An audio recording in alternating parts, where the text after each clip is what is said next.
Hello, can I be heard? Can I be heard? Can I be heard? Hello Gigitsu, hello Fru, hello Jitter, hello Ram, hello Nina. Right, well then let's switch it on. Hello, welcome. Oh, Techie, welcome in. Welcome to a new setup. Got a brand new camera. I've actually been able to leave the window. I know it's kind of blocking everything out, but I've actually been able to leave the window because it's a much better camera. How do we feel about it? Are we feeling happy? Are we feeling good? Are we feeling content? Do I need to come a bit closer? I don't know. I have no idea. You guys need to tell me. I don't know is the correct response. How is everybody? Are we still on board? Nobody said anything in a minute.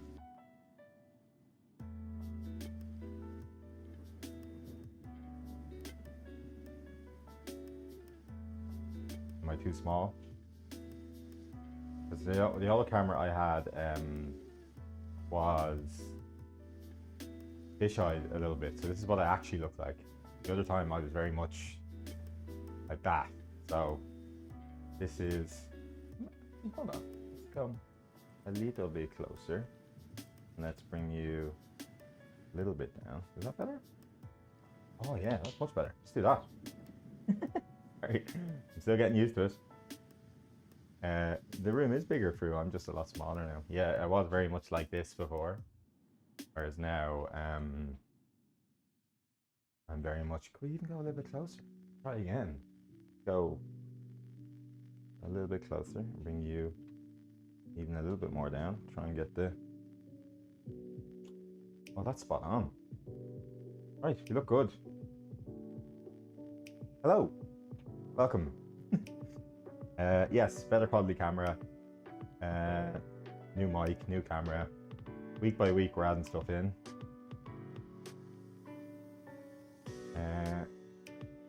Yes, it's a fucking monster, isn't it? This thing.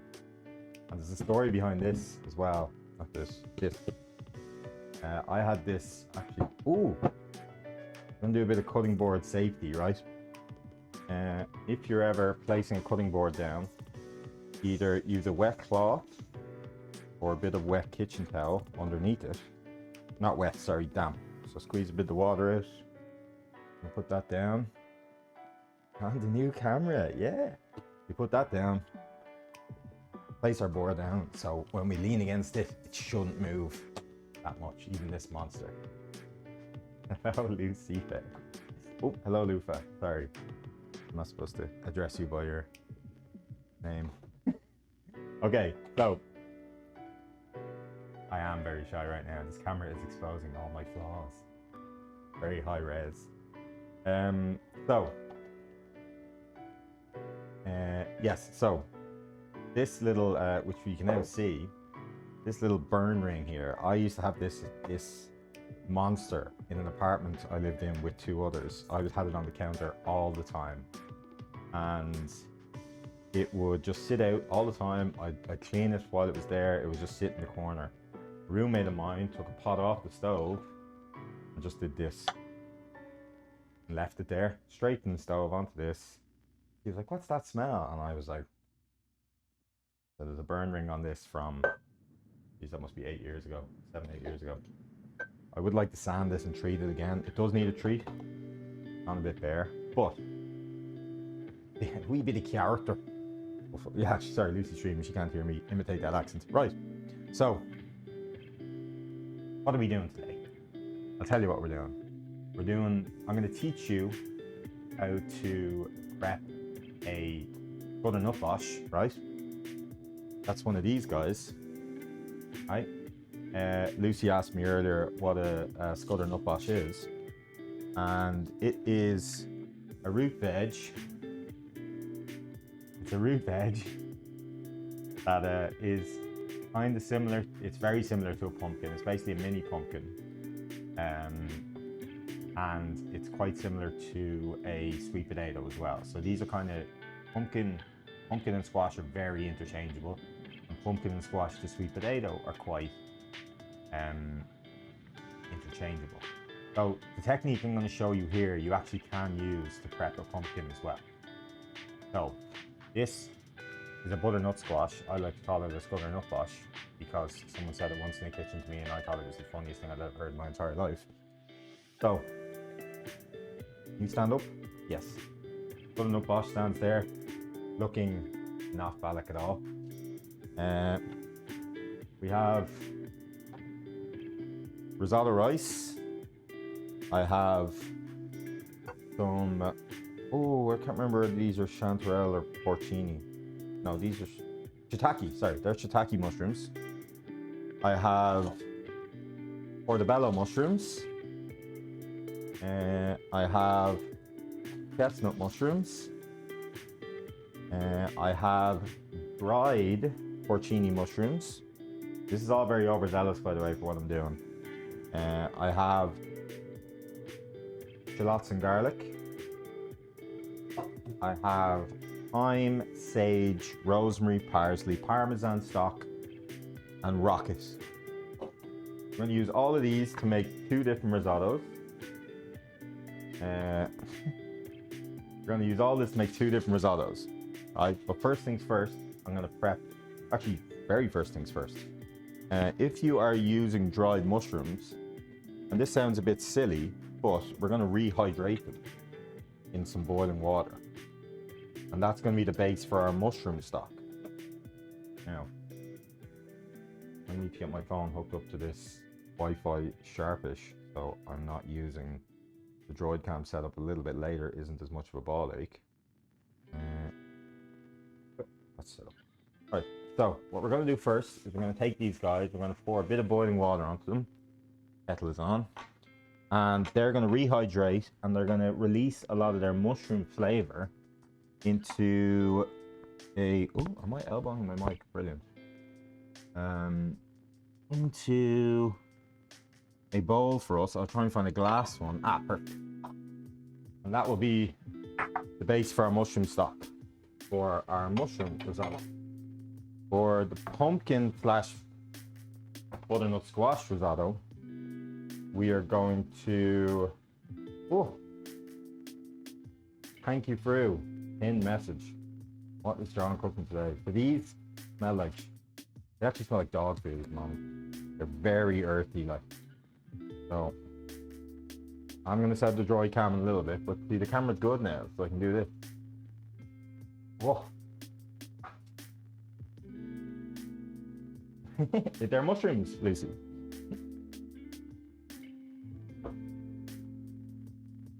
They are, in fact, dried mushrooms.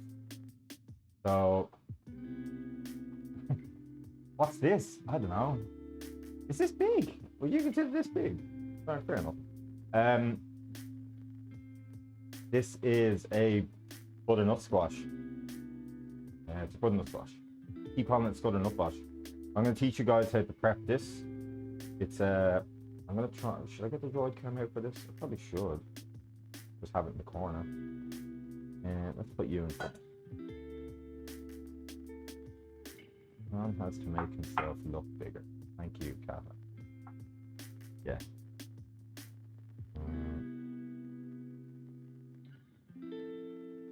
You wouldn't butter a nut, but would you squash a nutter? There you go. Right, so I have my oven on, by the way, because I have to show you a couple of bits. Boiling water. We're gonna rehydrate these mushrooms. Gonna let this it for about 20 minutes while I'm doing everything else. Already, you can kind of see, let me just bring this up close to you guys. You can already see the water has gone like a tea color. That's going to get darker and darker over the next 20 minutes. So you guys sit over there, rehydrate. Cool. Oh, I forgot to get rid of this thing. Don't need that. Huge. Thank you. Right, so how do you prep a butternut squash? You just see if we can get this working now. Have you guys in the corner while I'm doing this.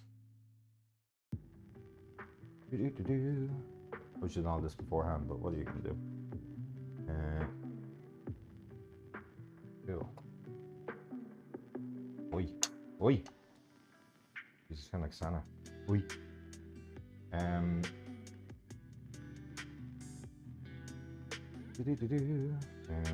Droid cam. So we are going to. Oh shit. Oh no. Okay, yeah. I just had to subscribe. I ran through my free trial apparently. $4.99 a year is not bad at all. Right, so let's just put you on. There you go. Oh, maybe a little bollocks here. Where's the stretchy one? This one. There you go. Live droid cam renewal on stream. Who knew you could do that, eh? Okay. Whoop. Let's go down. Cool. You guys can see everything that's going on, same as me. Right. Happy days. So, what are we doing with the butternut squash? Right. So, we're gonna prep it in two parts. Okay. So you've got the bulbousy end here. You guys can see. We're gonna separate that from the phallic end, right? So I'm gonna cut down the line around here, okay? We're gonna go straight through. Hopefully get this nice and flat. Cool. So now we have our two parts. So this is essentially now a small pumpkin, which is what this exactly is, pretty much. It's not the same family, slightly different tastes and textures, but this is essentially a very small pumpkin is what we're working with here. And yeah, he's been fucking cut off. I have to debate whether, do you know what, I'll switch to the other one. Oh, cool. Nice little corner. There we go. Go. Oh, what you want to do when you're doing a vegetable like this, so pumpkin is the same. You want to take the top off it and then come down, turn, come down, come down. Now, if I was working in a professional kitchen, I'd take a lot less. You can use a peeler, but it's just not worth it at all for me. So I've taken the top off this. This is flat. This base is flat. Yes, the second one is, oh yeah, you can see it. Hello, phone. So I'm gonna now run the knife along this. Do it on the outside so you guys can see it. I'm gonna come all the way down.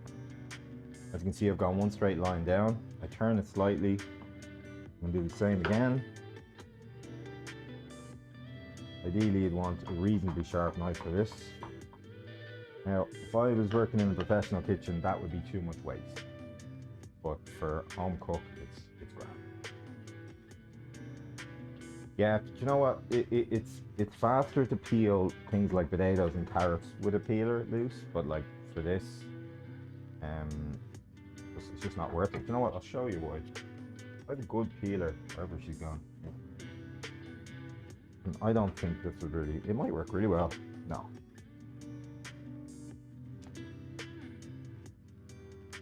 Yeah, that's a lot of effort for what you're getting. Now, if I was in a restaurant where they're very much against waste, I would have to use that peeler all the time because waste not, want not, basically. But for a home cook, so And unlike a lot of other veg, this won't. This will keep its color, so you don't need to like soak this in water like you would a spud or anything like that. So there we go. That's prepped. No skin left on it. A bit of white bit there. Take it off. Doesn't really matter. So that's your first. No, it's not jitter. But if you have a really my sharp knife, I do have a set of really sharp knives up there, but I won't use them anymore because which you probably can see now. Can you? Let me try. Can you see that? There's a little white part on top of my finger there. That's from when I did that and took the top of my finger off a couple of years ago with those knives. And I realized I don't use professional knives anymore, so it's very dodgy for me to start using ridiculously sharp knives again, unless I was using them daily, pretty much. In fact, story. Oh, he could be in here actually, but maybe not. I was gonna say my old head chef asked me to do a shift recently. Not really, Lucy. It's not. It's a bit. It can be, but I'll show you this shouldn't be in theory. But I will show you because I'm going to make this into a puree. So first, I'm going to use the squash in two ways. I'm going to use the bottom part and a little bit of the wreckage off this to make a puree, and I'm going to cube the rest of it and roast it for like a little bit of texture inside the risotto. Anyway, so we've got our flat base on this guy. We're going to do exactly the same. We're going to come across. We're going to come down, down, down, down, down across. So I'm going to take the top off this guy, and actually this time I'm going to continue to cut. Just go around, one quick slice. But jitter, yes, if you have a very sharp wood knife. So let's see if one of my knives can do this. I don't think it will be good enough to do it, but we'll try. Yeah, see, it tends to kind of. Yeah, you could, but once again, you're taking lots of little shards out, unlike this guy, where, like, when I originally used to do this prepping pumpkins, and they were like this big, and I'd have to use this knife, otherwise you drive yourself mad using the other one. So this is like, once again, this is actually, if you were doing a pumpkin risotto, you'd use the exact same recipe as this. And in fact, the recipe I'm going to post later is going to be pumpkin risotto, because that's the one I have written down. But the theory is the same. You can actually mix and match them as well. So what's the difference between this guy and this guy? This guy is solid butternut squash all the way through. This guy here has a core, okay? Same as the pumpkin. So what we're gonna do, we're gonna cut this in half. I'm gonna show you. It has a core, okay? Now that's full of seeds, that's full of shite. We wanna get rid of that. So pumpkins and squash are quite malleable in the sense that that's not very difficult to just scrape it. So I'm literally gonna stick a spoon in and move it around. It doesn't need to be a blunt spoon. You can do this, shift it around. Sorry, I'm going the wrong way here. We're showing you on this side. We're just gonna scrape, scrape, scrape. This is the stringiness you were talking about, Luce. Seeds are stored in the ball. They are, you're right, you know that. So I'm just gonna keep scraping with my spoon until we're just all squash. There you go. Ooh, bit of string there. There you go. Cleaned out. A little bit of string in there. It doesn't really matter. I'm gonna do the same again with the other one. I'm gonna move over here actually. It is literally a pumpkin. Yeah, it's exactly the same. Whoopsie daisies. It's literally a smaller version of a pumpkin, a little bit nuttier, but it is exactly the same. Like if anyone here has ever carved a pumpkin, I'm sure you're doing exactly what I'm doing now with the spoon, except with a much bigger spoon. Now, that's it. That's how you prep a butternut squash. How long have I been live? Only 23 minutes, probably yapping for 10, so it's probably 5-6 minutes take you to do that realistically. Load of waste, that can go over here. Now, never seen the inside. I've never seen the inside of one of those before. Just to update, hello Axe by the way. Just to update on our mushroom water. It's properly dark now. So those dried porcinis can sit in there for another little while.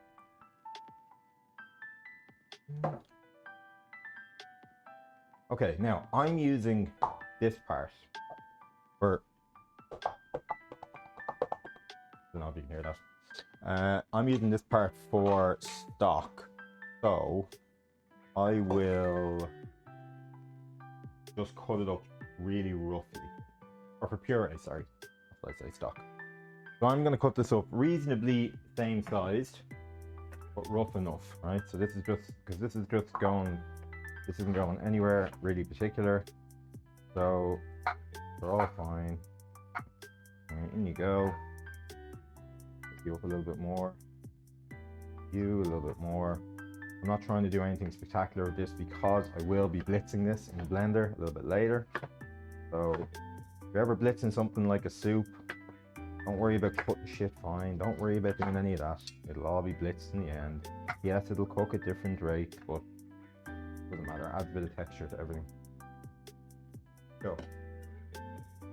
Now, this one I'm going to approach a little bit differently.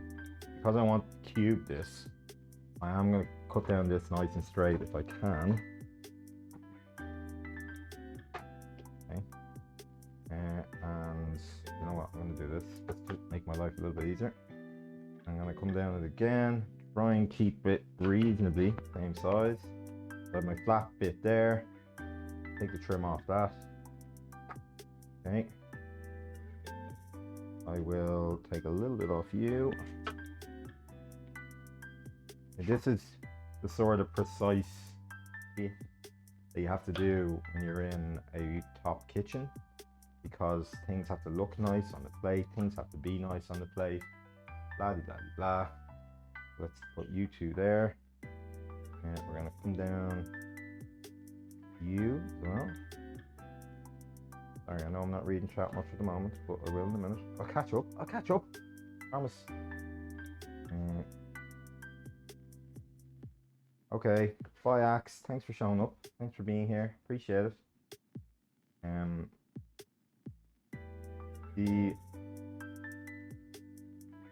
gonna cut these up, and this is for you, Lucy. This is something I think you'd enjoy. I think you'd really like a butternut squash anyway.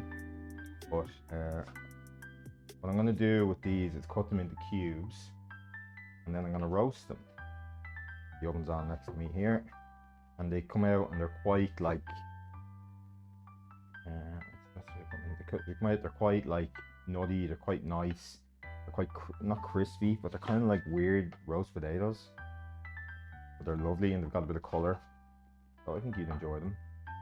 You're gonna roast these, yeah.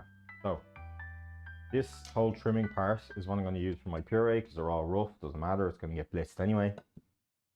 These ones I'm going to try and cut into small cubes so I can put them through my risotto later. Cubes, rectangles, whatever. They will shrink a little bit, and even if they don't, fuck it, doesn't matter. I realized over the last couple of weeks of doing this, I've been like, it's grand, this is fine, don't worry about that. Yeah, everything's okay. Because you know what? It is. It's not that important. This is for home cooks. Life is too short to get hung up on this sort of stuff. If you want, you can cut this as loose or as fucking whatever. Doesn't matter. We're gonna roast them anyway. Some will be big, some will be small. We're not trying to reinvent the wheel here. Okay. Yeah, I'm gonna throw these in here as I'm doing them. So these are gonna go into I think it's about a 180, 190 degree oven. Until they're soft, until they're fork tender and they have a bit of color on them. Even if they don't and they're fork tender, that's still fine. I'm going to cover them with a little bit of olive oil. You might have, Lucy. It was a huge thing about 4 or 5 years ago. Nearly everywhere was doing butternut squash on fucking everything. So it could have been. By the way, congratulations to Fru for getting first. Forgot to say that earlier because I'm not good at my job. But it really was a proper, like, fad for a while. Butternut squash was in everything. You might have had one. So another way I don't do, another way of making this puree, if I was making this purely a puree, now I still probably wouldn't do this, I'd probably do my method anyway because it's the way I was taught. At least on the bottom of that. Right, brilliant. Is to roast it, cut it in half and roast it whole. And then like spoon it out. And I know they do that with sweet potato as well. So I know that's another thing. What we're gonna do, we're gonna add a little bit of olive oil. We're gonna add a touch of salt.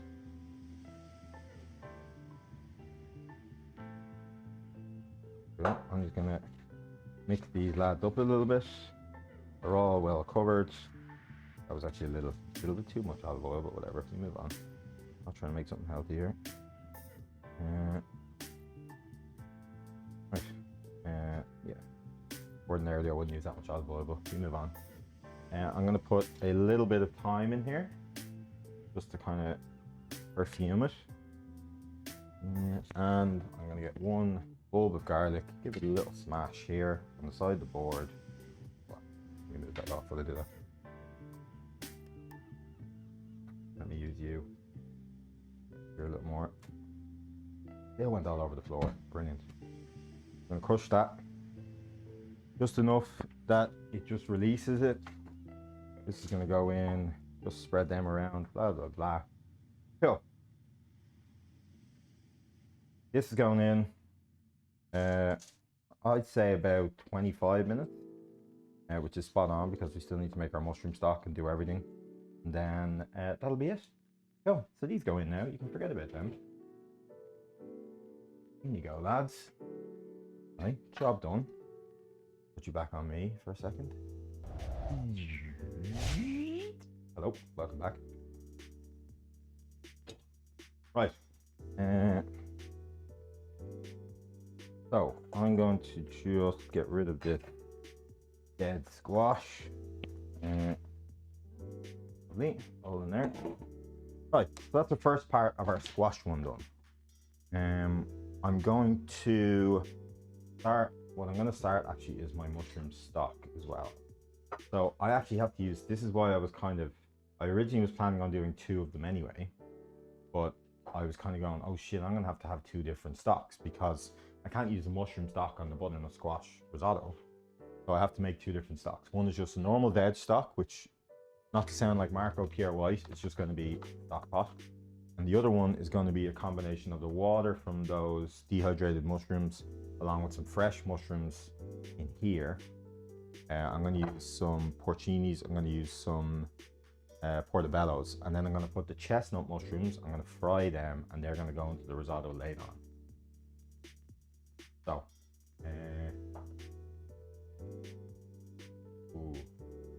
yeah, use this pot for the mushrooms then, will I? Let's see, can I get all these in here? Oh no, I'll use this for the puree. Good. Grand job. Never mind. Disregard. Take it all back. You go sit over there. Okay, so I'm gonna start my mushroom stock. Now, we're gonna prep some portobello mushrooms. Now, this is an oddly satisfying job to do in a kitchen. And there was a guy I used to work with who used to be like, oh, I'll prep the mushrooms, because he loved doing this.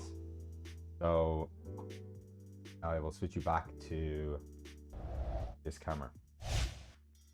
Oh, this is the camera, look up. Portobello mushrooms have to be peeled, okay? So, where's the camera? That's over here. So, he would love peeling these. So, what you do is you grab the little bit back here and you peel towards, oh, that just comes straight off. You peel towards the center. So, it's actually quite a bit of a satisfying job to do in a kitchen because these ones aren't great. You're just peeling off, basically like removing a sticker.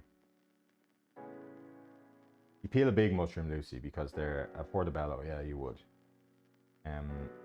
I'm not going to peel the chestnut ones, but basically there was a lad I worked with who was like, let me do the mushrooms, because this used to give him like a little bit of joy. Oh, hello.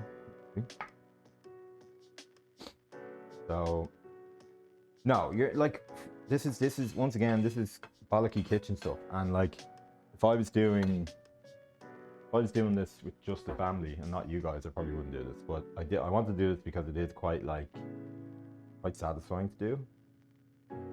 The only reason I did this. This one has a lot of shit on it. Don't worry. But it's just to kind of take that layer of brown off it, like, you know. Yes, you can peel mushrooms, Crumpet. Welcome in. You can peel the shite off a mushroom, yeah.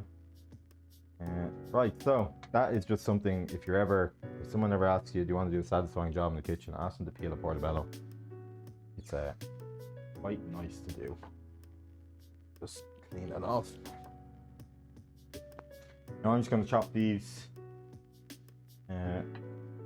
roughly, just, and they're going into a pot.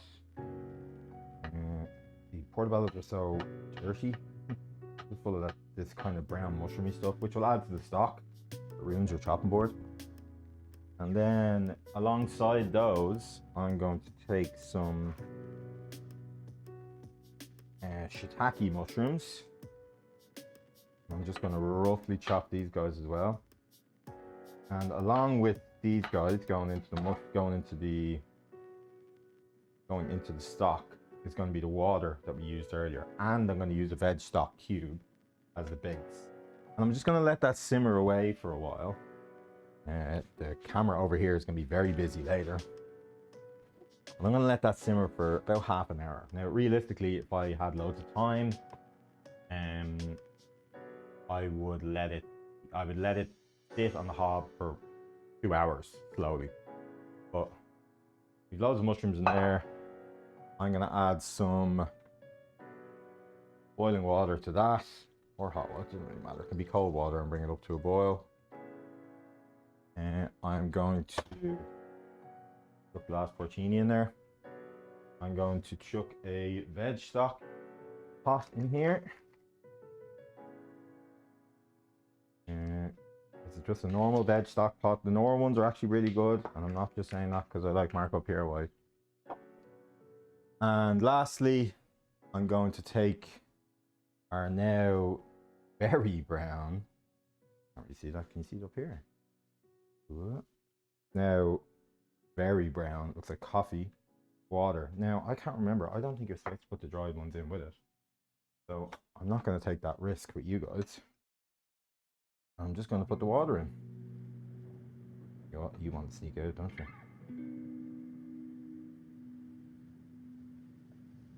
So now, water from that has gone in. I'm going to add a touch more water. I'm going to bring that to the boil and let it simmer on the hob behind me for 30 minutes or so. But that's when we'll start making our risotto.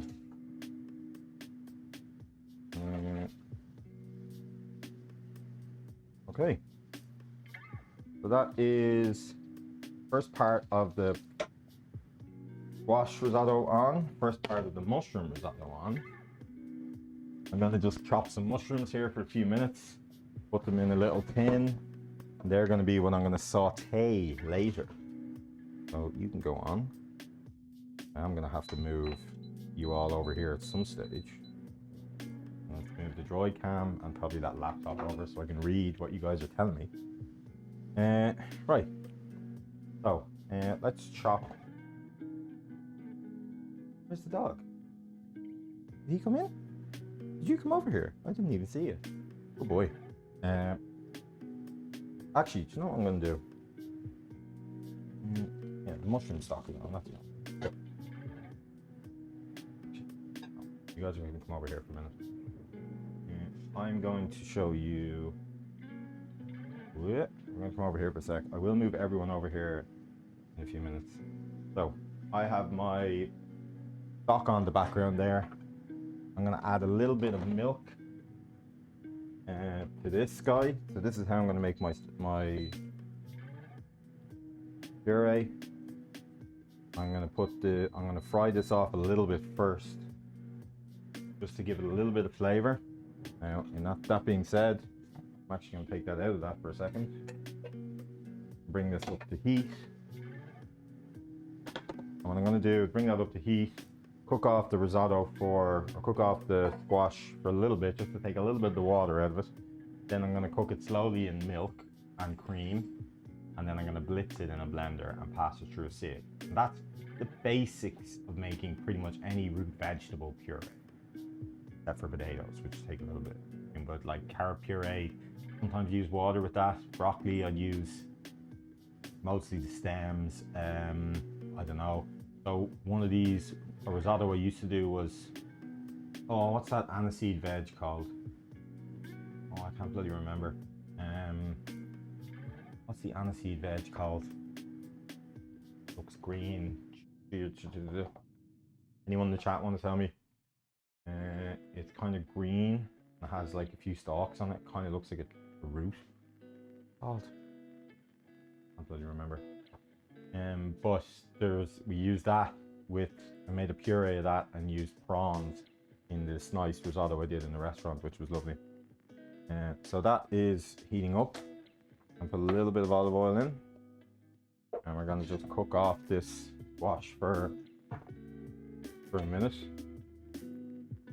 Just remove a little bit of water. We'll add in our milk, we'll add in our cream, and we'll let that simmer away. I hope everyone's happy with that. What's the name of that bloody veg? I can't remember. While that's simmering, I'm just going to chop up some mushrooms here. Mushrooms will shrink dramatically as time goes on. So this is literally just me just chopping them up, just to kind of get, it's going to seem like a lot of mushrooms, but believe me, it won't be towards the end. Okay, your knife, please. No, jitter, it's called, I can't bloody remember now.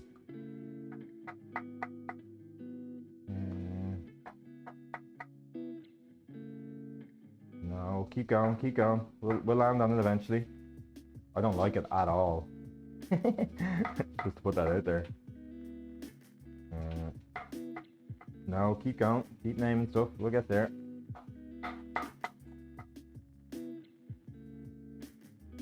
It's easily probably my most hated vegetable.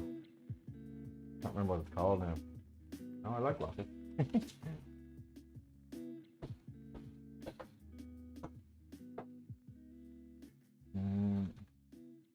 Where's the salt?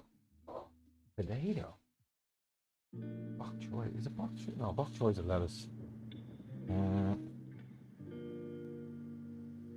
What's it called? Come on, keep going. Somebody search aniseed vegetable. It should be slightly green with like a white. It does. It looks like a giant green onion through. That's the only thing I will say.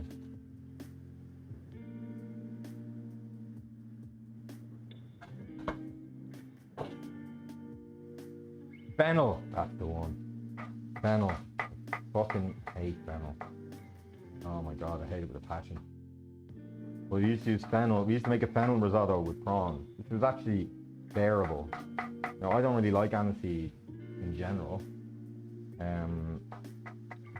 You know, our good friend Sana, who's on my apron today. I put her badge on my apron today. He's a big licorice aniseed fan. So that's starting to cast a little bit too much for my liking. So we are going to turn you down. He's a big aniseed fan. Yeah, see, I just don't like fennel. Don't like it at all. It properly just doesn't sit well with me. But anyway, that was another risotto. So basically what I'm going to do here today, I'm prepping for these two risottos, right? But I'm gonna teach you the basics for making a risotto, and then at some point, depending on what you want to do, you can add your own flavor to it. I did a lovely one randomly one day because all I had in the house was I had loads of onions left, and I made a French onion soup. But I had too many onions for the French onion soup, so I kept a few like slow roasted onions. Okay, sorry, just before I do that, I'm gonna put my milk in, just bring it a little bit above, and then I'm going to put my cream in. Okay, I'm gonna bring that to a boil, then reduce to a simmer until they're cooked. But yeah, I'm going to teach you how to get to a certain point with a risotto, and then you can add whatever you want. As I said, I randomly made a slow cooked onion one, which was lovely. I tried to make a chili one once, which wasn't nice. Good, Lucy, good. Considering I know what you're doing and where you're sitting and stuff, I'm not surprised you're asleep. It's fucking roasting.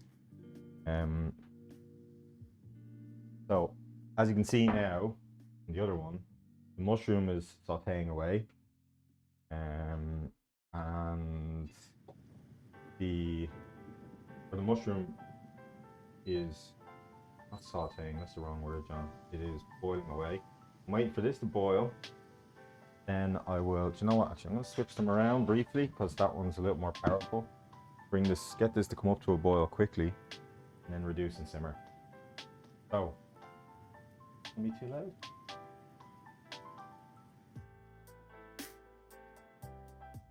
Can you guys hear that? Yes or no, please.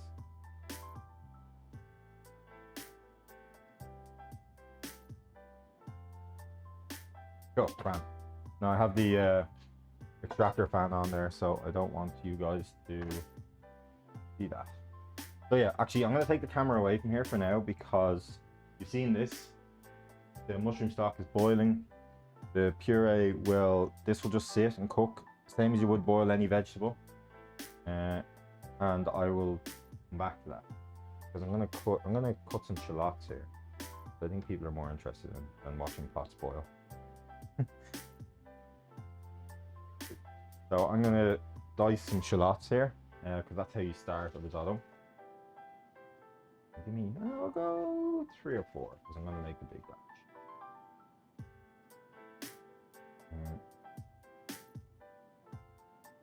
And I'm going to just go down.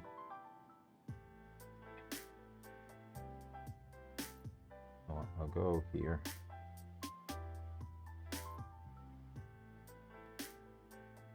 Oh. Makes you thin. Love that for me. Oh, same as I would almost stuff, top and tail, and side. Either way. Two shallots. What's for dessert? I'm not doing a dessert today. I'm doing 2 risottos, unfortunately. I realized I kicked myself or shot myself in the foot when I did a dinner and a dessert in the one stream.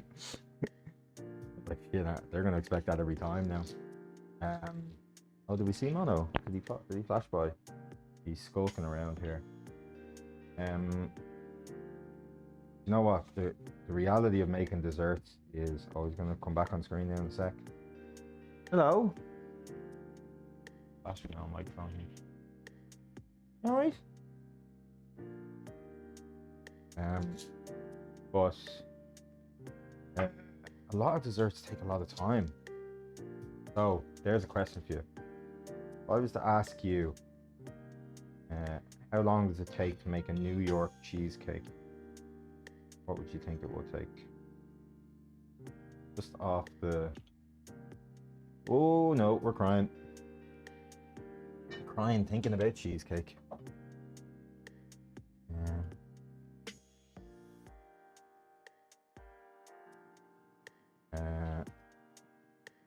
Oh jitter. I wish. A New York style cheesecake. Takes about a day and a bit, start to finish, to make. Yes, true, including chilling. It's because it's a baked cheesecake. The actual baking of it takes, I think it's 2 hours. Then it has to chill in the oven for another 2 hours, I think. You can't take it out of the oven. You have to leave the oven door ajar and let it chill. Then you put it in the fridge, and it has to go in the fridge for minimum 8 to 10 hours, I think. So, if I was making one for today, oh, that's a lot of crying. If I was to make one for today, I would have had to start it yesterday evening, and you wouldn't have seen any of it. Uh-oh. Oh, he's crying. Whew. Knife. Oh, I'm not. Still not today. Still wouldn't be sharp enough anyway. This is going to happen regardless. I would need to be using the lads I have up there on the one that took my finger off. And don't really fancy losing a finger on stream today. I don't think anyone will come back then. No one would trust me ever again. I lost a finger on stream. They wouldn't trust my ability as a chef or a cook.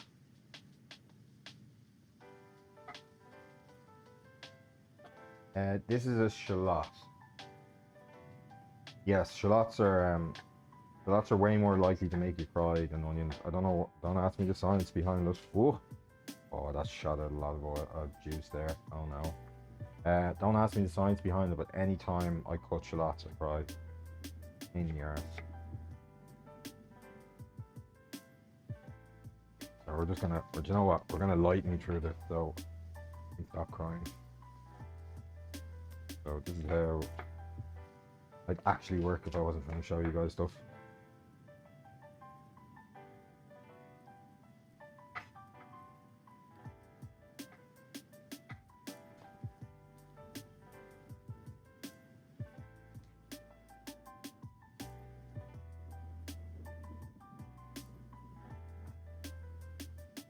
Oh, I'm properly crying.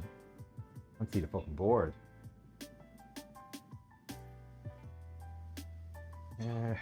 Whew.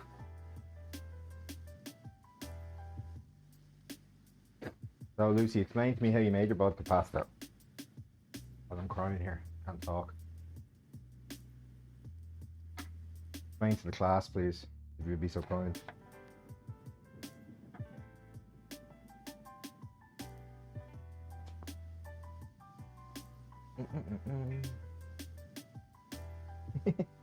No pressure, but you're in a cooking stream explaining your recipe while I'm on stream prepping veg.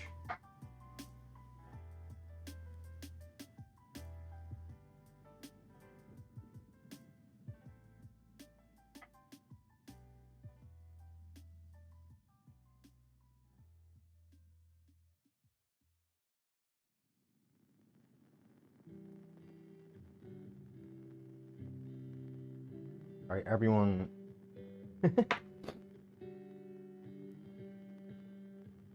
While I'm recovering here, please everyone pay attention to Lucy's recipe in chat.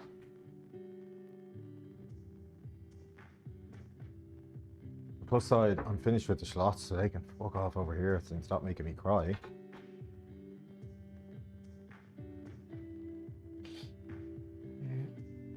Yeah, I can't remember the rest.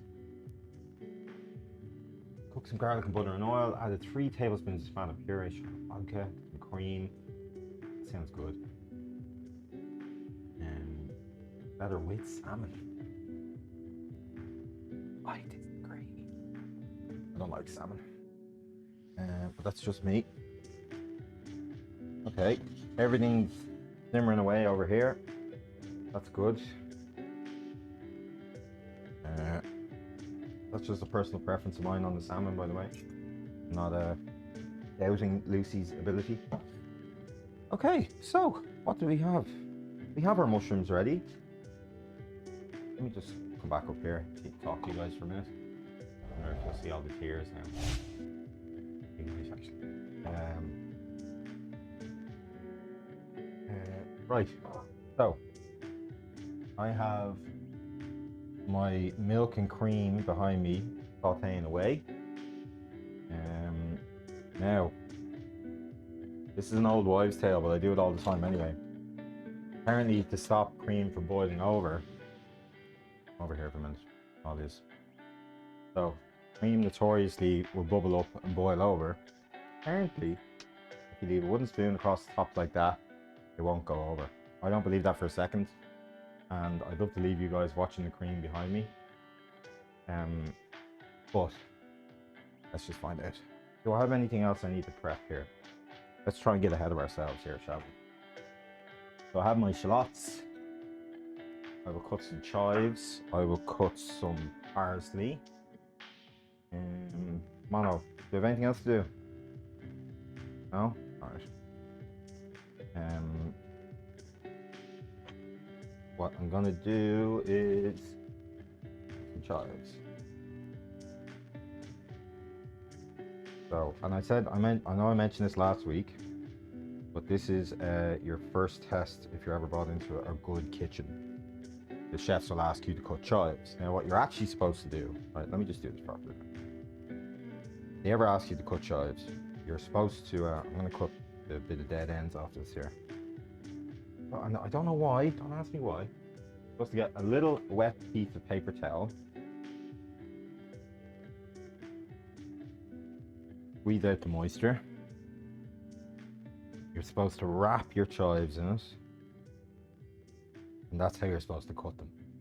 Now, I don't know why. Don't ask me why. But if I went into a kitchen tomorrow and they asked me to cut chives, I'd do this. Don't know why. Don't ask me the logic behind it. It's probably some chefy bullshit. But I don't know why. Let me switch it back so you can have a look at me cutting it. But yeah, you're supposed to do this, wrap it in, and that's how you're supposed to cut them. Don't ask. I literally couldn't tell you why. And you're always supposed to shave. So chives are supposed to be like tiny. You can't see that, can you? They're supposed to be like really tiny, finely cut. You can't have. So they don't want. Let me just put these aside. They don't want you doing that. Putting them into big strips. They want tiny little rings because chives are generally used for decoration. So it's supposed to be. You're supposed to basically shave them. Tiny rings. Now I don't have a very sharp knife, so once again, this is gonna it's gonna miss a few, which is where you get caught up. But it's something to show knife skills, to show preparation, to show care. You're not really supposed to go too fast because you're not trying to wreck them. And the idea being is that you're able to sprinkle them. So that's kind of like, I should be able to pick these up and go like a dress. And they shouldn't stick to my hand. They're going to a little bit because my knife's not sharp enough. But in reality, they should be something that you should be able to spread across your dish at the end. And it's the same when you're chopping parsley fine, which I'm going to do now in a sec, is that like, you want to be able to put your hand in this dish and go, and keep dropping. Isn't that right? Yeah. So, you guys are discussing salmon and the. Yeah, well, it's like it's another weird thing. Like, I wouldn't expect anyone in this chat to be able to chop chives like I can. I mean, it's crazy. It's nonsense. Like, oh shit, my squash. Whoopsie daisies. I forgot all about that. Paying attention. Squash has a little bit of color on it. In other words, I forgot all about it. It smells fucking divine though. But they're not far off. A few of them are very, very far off. So we're gonna put that back in. See, put you down. Awesome. I do actually want a little bit of the flavor of these. So that is, you get absolutely scorched on one side, which is fine. It's not burnt. But it cooked is the question. You know what? I think they are. Oh. I'm actually going to turn that off and let them just sit in the oven while it's cooling down. Oh, it bloody worked. It didn't boil over. Go, wooden spoon, go. Old wives' tale fucking confirmed. Love that for me.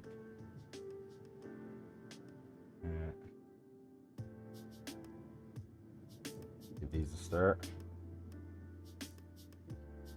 They're very far off those ones, aren't they? Go. Right, I'm going to cut some parsley now.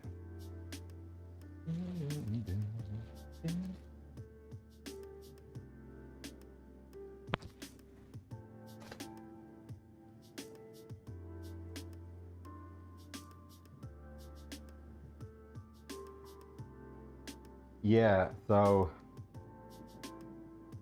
it's always this thing, like when someone buys something pre-washed. But once again, like I made a salad here last week, and I should have washed it, and I didn't because I'm having it at home.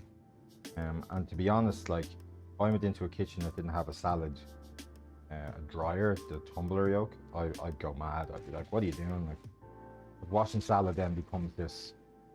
It depends what time of the day you wash it at, because if you wash salad and then put dressing on it an hour later, the dressing will just fall off it because it's still covered in water. So it has to be bone dry. And when you store salad in a fridge in a restaurant, you have to cover it with a damp cloth so it doesn't dry out completely. It's just this weird kind of thing. Flat through, always flat. Curly doesn't have as much flavor. It's easier to cook, but doesn't have as much flavor. It's always this kind of weird thing with salad where you're trying to keep it hydrated but not wet. It's weird. Hello, Lexi. Welcome in. Thank you for choosing John this fine evening. Fine morning for you, actually.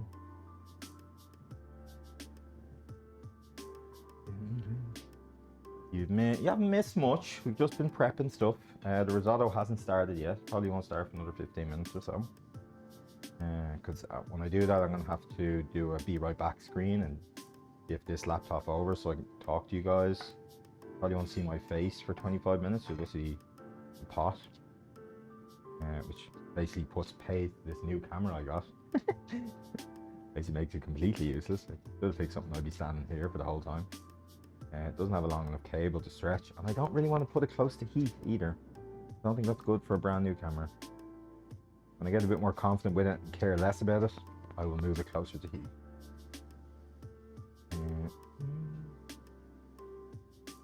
Whoa!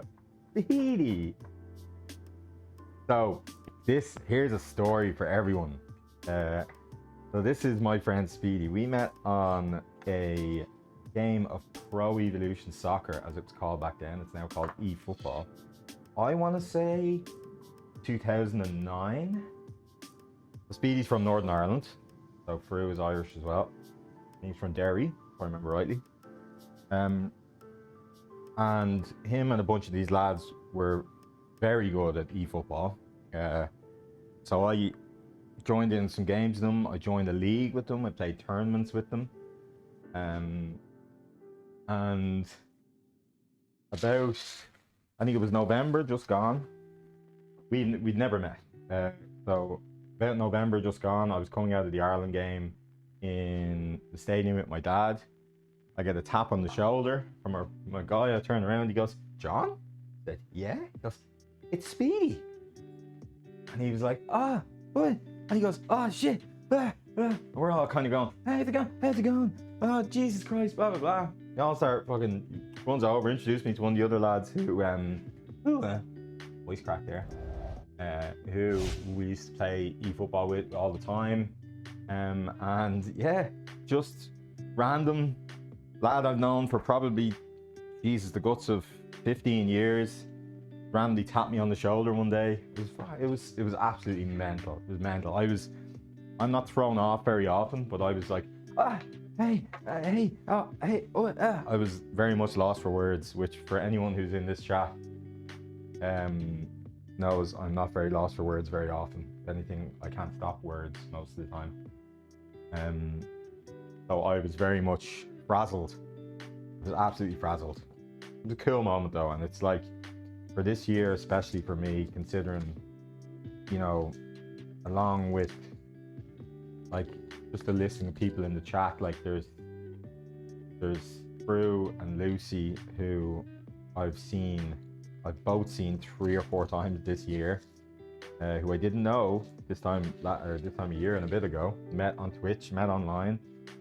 You Speedy there, who I known for years and just randomly met on the street, and got Laurie, Sana, Lucy J. Like, this world has kind of opened a lot of weird doors.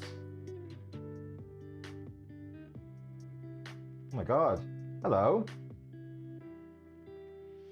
Hello, it's a raid.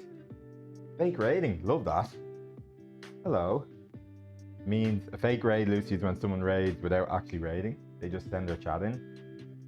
And they call it a fake raid. So it isn't an official Twitch raid, but you and your chat come in. But welcome in, raiders. Hello, Duke. Duke and friends. Nice of you to stop by. My name is John. Let me introduce myself. Let's do proper streamer things now, since I'm buying equipment that costs money. My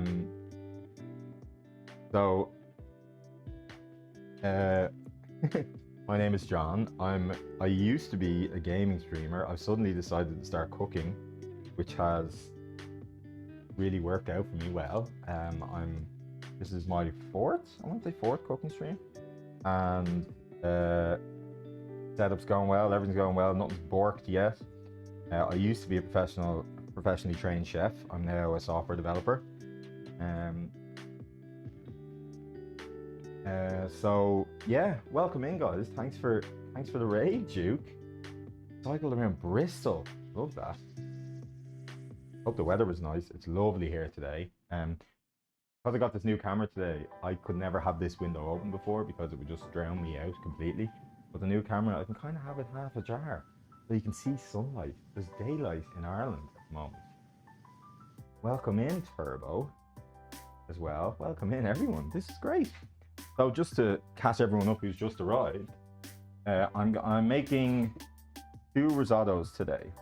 I'm making a butternut squash risotto, and I'm making a mushroom risotto. So currently I've roasted some butternut squash, which is in the oven. I'm making a puree, which is going on behind me, which I'm going to have to do here. And it's going to get very loud, and I hope my microphone doesn't pick it up. When the puree is made, the squash is roasted.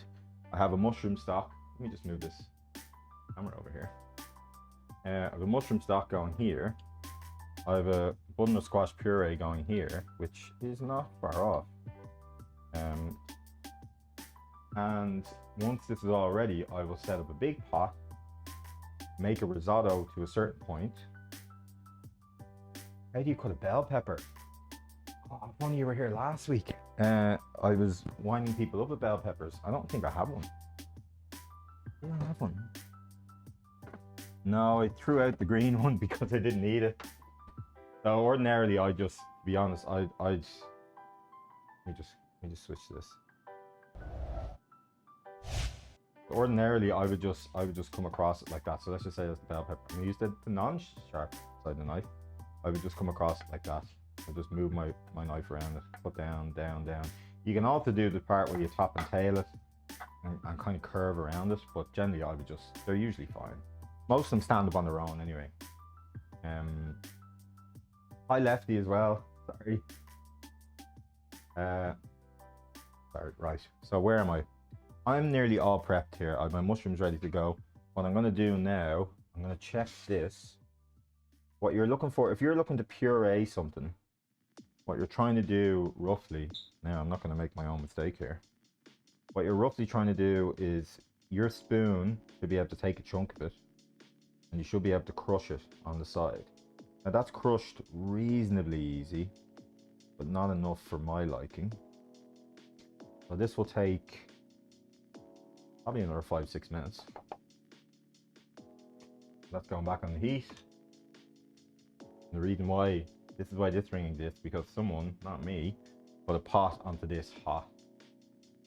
So, just fist the middle. Yeah, just fucking through the pepper. Not a bother to you, loose.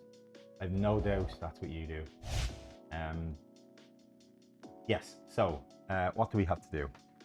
Right, so here's a question people always ask. And I'm not very good at this myself either. So let's just take out, I'm gonna use a plate for the risotto. But someone always asks, you always hear people saying, how do you measure pasta? So, how do you measure a risotto?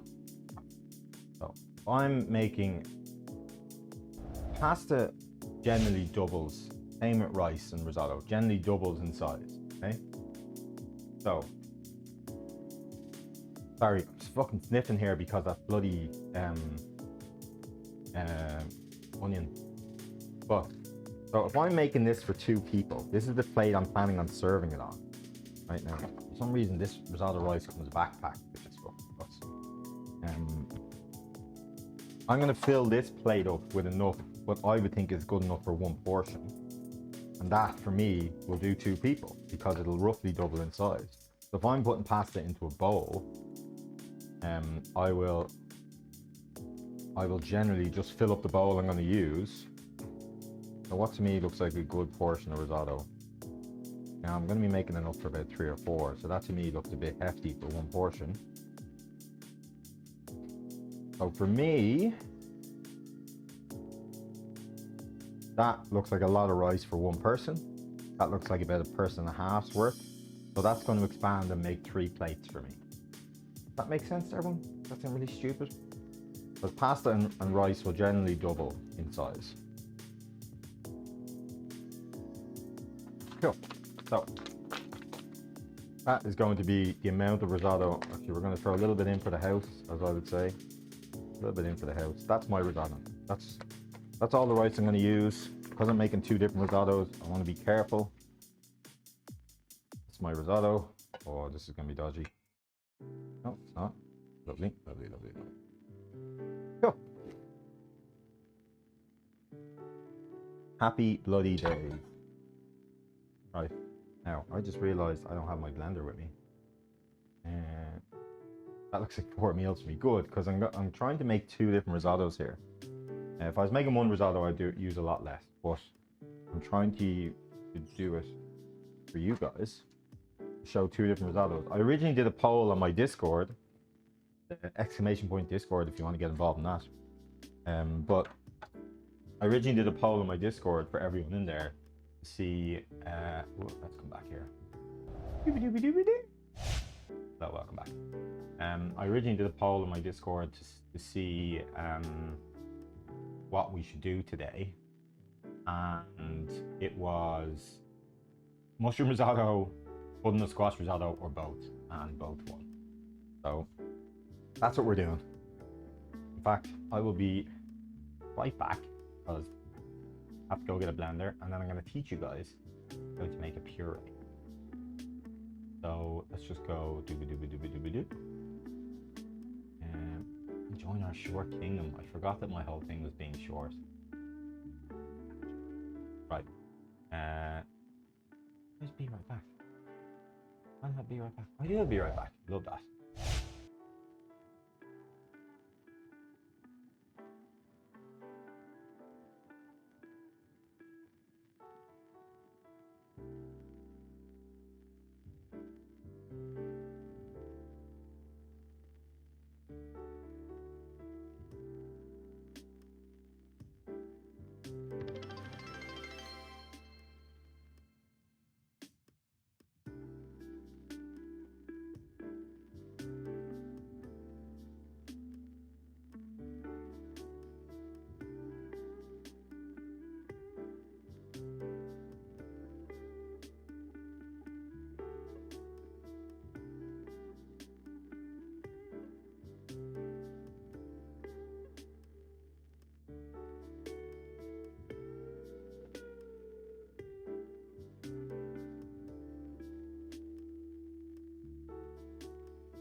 Thank you. Sorry about that. I said thank you for the hydrate, by the way, Lucy, and I drank some water. So that's two things. Let me just check. This is clean. So when you're making a puree, you need a blender, a good heat-resistant blender. You can use a stick blender as well. It just won't be as fine. I'm gonna hope that this doesn't go bananas here. I'm gonna pass my puree through a sieve into something. Right, I'll just do this for now. I would usually put it in a pot, but I'm using all my pots at the moment. Okay, so we're just gonna pass into a bowl. But what's gonna happen, we're gonna do that after anyway. What you're doing with a puree ordinarily is you're trying to blitz the veg, and it's not quite a soup, it's a it's a puree.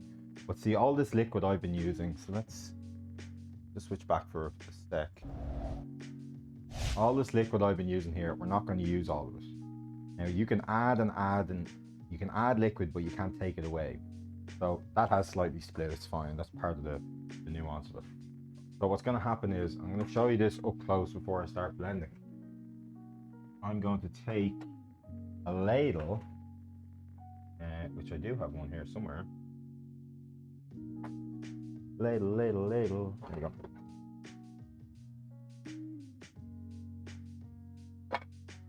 I'm going to lift the veg out. Sorry. I'm going to lift the veg out. I'm going to press it on the side. Okay. And what that's going to do is going to let some of the liquid come out of that. And then I'm going to put it in the blender. Because I'm going to blitz this as whole first. So you're not putting the whole lot in. I'm going to blitz the veg first without the liquid in it. See what the consistency is like. And if it looks more gloopy, I want this to kind of look like, for lack of a better term, squash cream. I'm going to try and leave as much liquid as I can in this bowl. But what I can always do is add some of this liquid in if I need it. And I'll show you that now in a sec. Or what we could do, if I was being clever about it, the liquid in the pan, it smells lovely, Lucy. So if I was being clever about this, I could just do this. There we go. Look, who knew that stands change their height? So what I'm going to do is I'm going to blitz this. Now hopefully you guys don't hear this.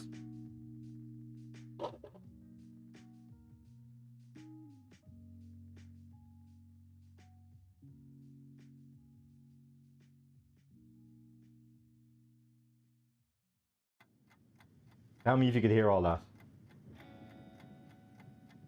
Okay, lovely. So you know what, let's bring you up here. Whoop. And you can look straight down at it.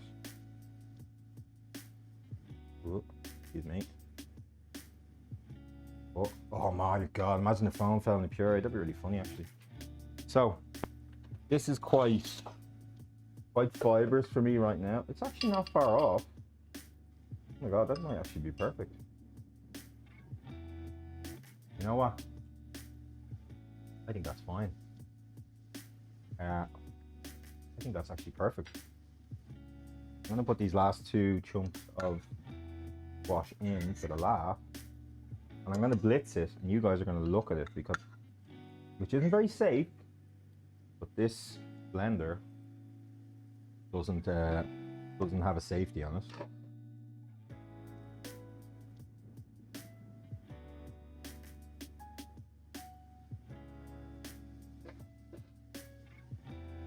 So you guys can see that.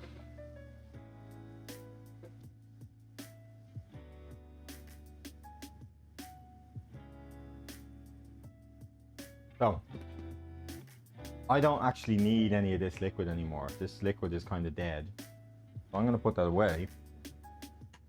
My puree now, I think it's good to go. This is nice and silky, it's nice and smooth. It's nice and pourable. I am going to still pass it through a sieve because I want this to be ultra fine. Like you were saying earlier, Lucy, there is a good few fibers in a butternut squash. So butternut squash, It's good enough wash. What am I saying? So we're gonna come back over here. Gonna come down again. And I'm gonna pass this through into. Actually, do you know what? I'm gonna pass it back into that pot. No, I'm not. I need the bowl. So we're gonna take this squash. We're gonna pass it through a sieve.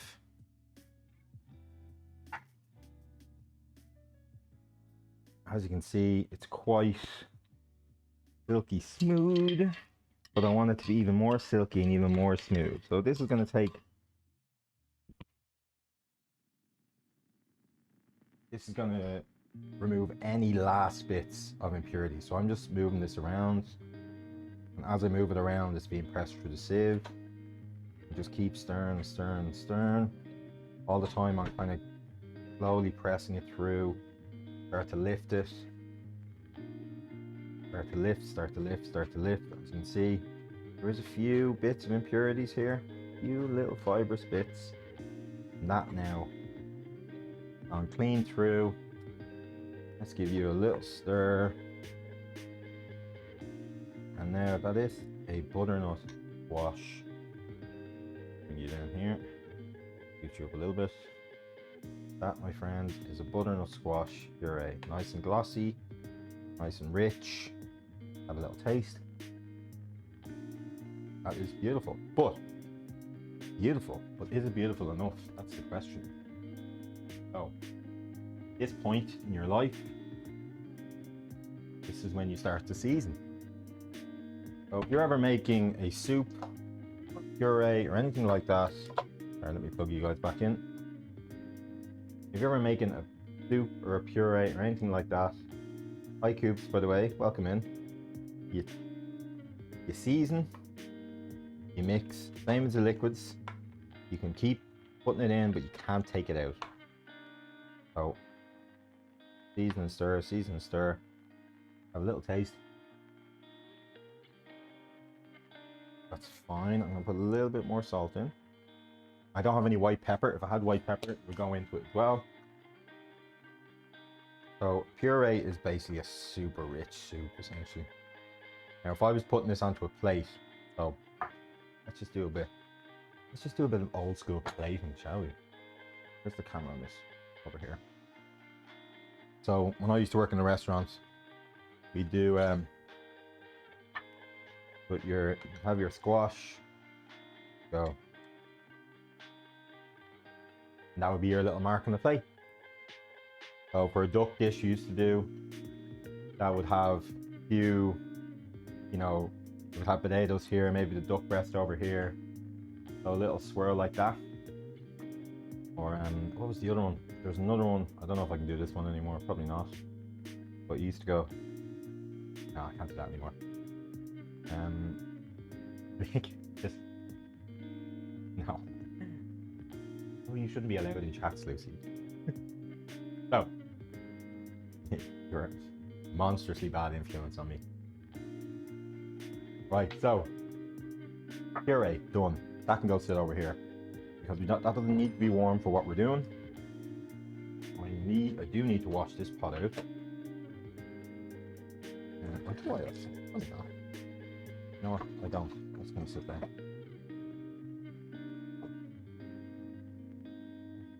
Right. Exactly, Lucy, yeah. So I have a couple of things I need to do here, which means you guys are getting moved over here.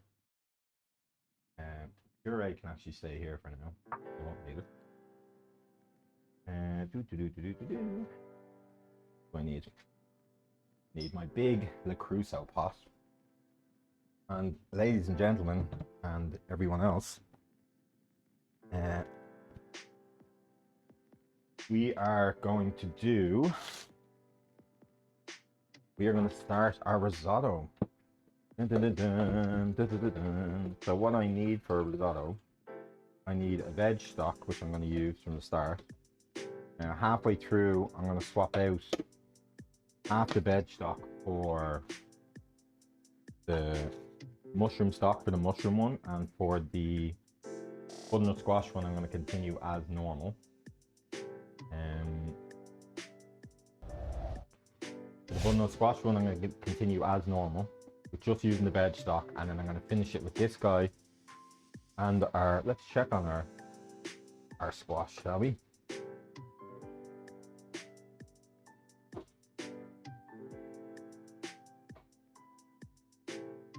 Yep, that's spot on. I'm going to take the thyme and the garlic away from that. And so that doesn't go into your risotto. And the thyme can, that's pretty fine. But you don't want chunks of garlic in your risotto because there's going to be some garlic in there anyway. And yeah, so there we have our roasted squash. We have our squash puree. So both of these things become elements of your risotto as you go on. Right, so we're almost ready to go. I have a couple more things I need to do actually. One of them is I'm going to cook some mushrooms. I should have done earlier, but I'm only remembering to do it now. So yeah, I'll do that now. We're gonna whack these up to a high heat.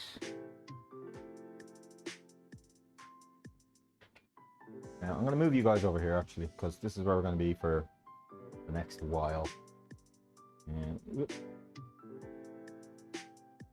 so now we're gonna swap over.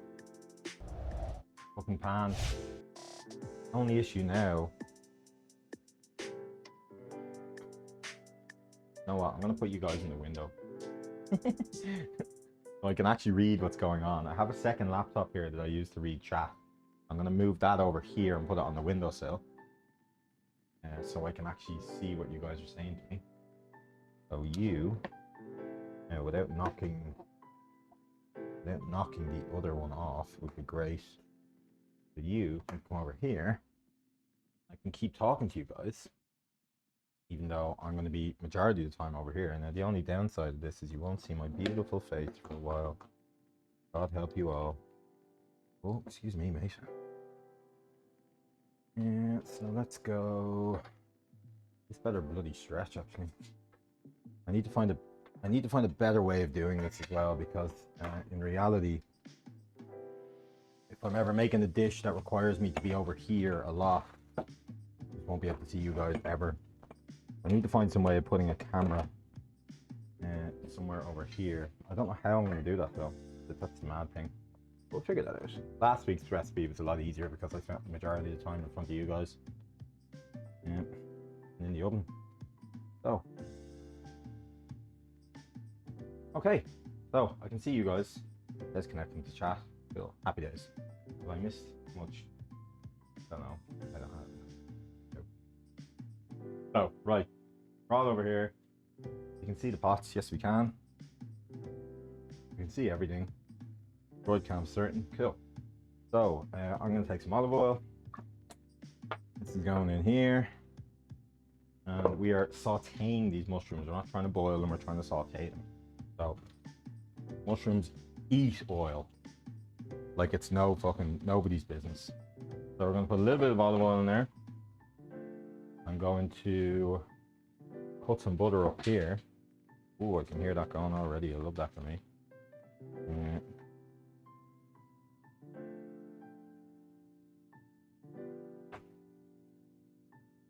I'm going to put a slight bit of butter in here.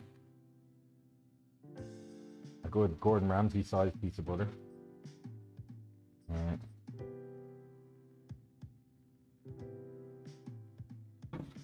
Cool. So we have our stock simmering here. I've made another one over here, which is next to my charger. That's such a bad place to put that down. The charger next to a kettle. That was smart, wasn't it? And in this one, I'm just going to pour some boiling water into a stock pot because that's what I'm going to do and get over it. Don't like it, tough shit. And that's going to be our second stock, because this is going to do the full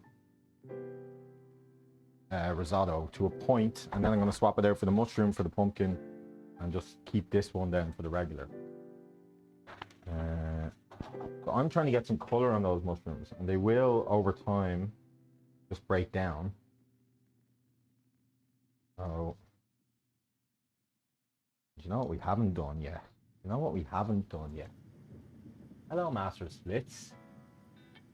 Yes. Oh, the Hell's Kitchen one is mad, actually. They do like a lobster risotto, which just seems like have an ice cream, Lisa. I love that food. Welcome in. Nice to see you. Hello, Goth Rush. Nice to see you. I think I put way too much butter in that, but whatever. We move on. You know what we haven't done yet, which I'm going to do right now. We're going to do one of these. Look, you come here and say hi to everyone. In better reception now. This is Monaco. Hello, Monaco. You alright? Oh, no, you haven't got your hands set. This is Mono. Hello, Mono. Say hi. Mono's the mascot of the channel. He's very interested whenever I'm cooking food. He's deaf, he's blind in one eye and has no teeth. Don't touch that, mate. Don't go back down. We jump. Down you go, Monaco. Now, a lot of people ask, Monaco, that's a weird name for a dog. Got him from a shelter. They have to give them like really generic names. The dog we had before that, which we also got from a shelter, his name was Timmy. So they just pick a random name out of a hat and go with it. Look on there. They will just boil in that.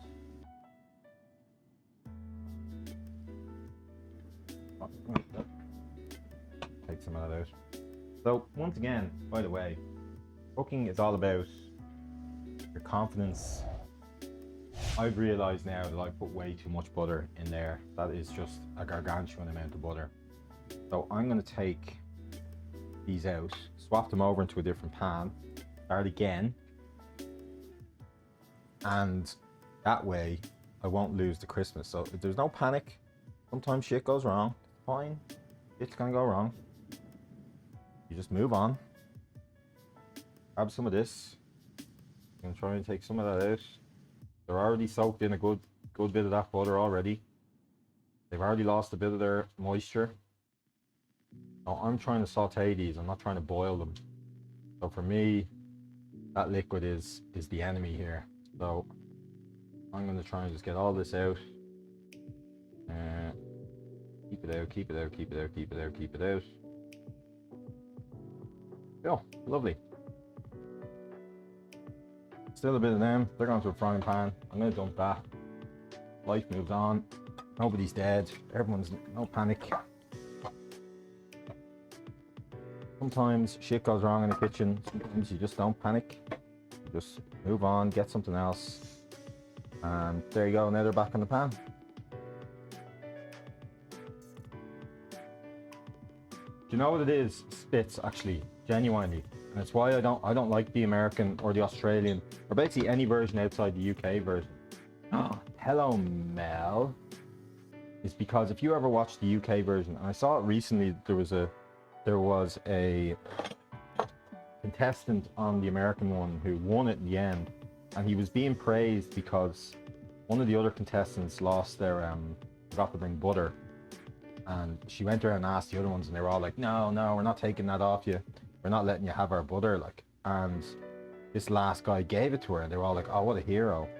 But when you watch the UK version, they actually, like, if one guy's finished early, he'll jump on and help with the other guys, because like it's all about the food. It's not about the competition, like. And it's one of those things that like gets lost on the other ones, because like I know it's not just the American one. It's basically everyone outside the British one is very like, it's very game showy rather than a cooking competition. And yeah, they get to a point where they do a service in the kitchen and it's stressful, but it's like most of the people who are in that competition, they're trying to become cooks, or they're trying to become professional chefs or something like that. And it can be just a bit shit. Yeah, do you know what I mean? Gigitsu. And it's the same, it's this whole thing of like, you know, oh no, like it's us against them. It's not like it's a competition. Who's better? You know what I mean? Like you're like even in it's like obviously everyone knows I'm a big football fan, but like there was a couple of things I remember reading that like Man City, for example, which I think is funny, but it's still not right. They have heated seats for their home bench, but not for the away bench. So you're kind of going, they're like, haha, fuck you, you're gonna be cold, like. So it's weird, like, you know. Just don't see the point in it. It just seems a bit petty. Make sure there's no steam on that. I get it gives you a competitive edge, but it's also big fuck off wasp just came in here. Please get out. Please get out. Where the fuck did that go? Brilliant. I hate wasps. I don't know where he's gone. Hopefully he just went back out. Otherwise you're going to see me yelp like a small child if it comes near me again. And although I know there's a lot of people in here that would love to see that, I'm not one of them.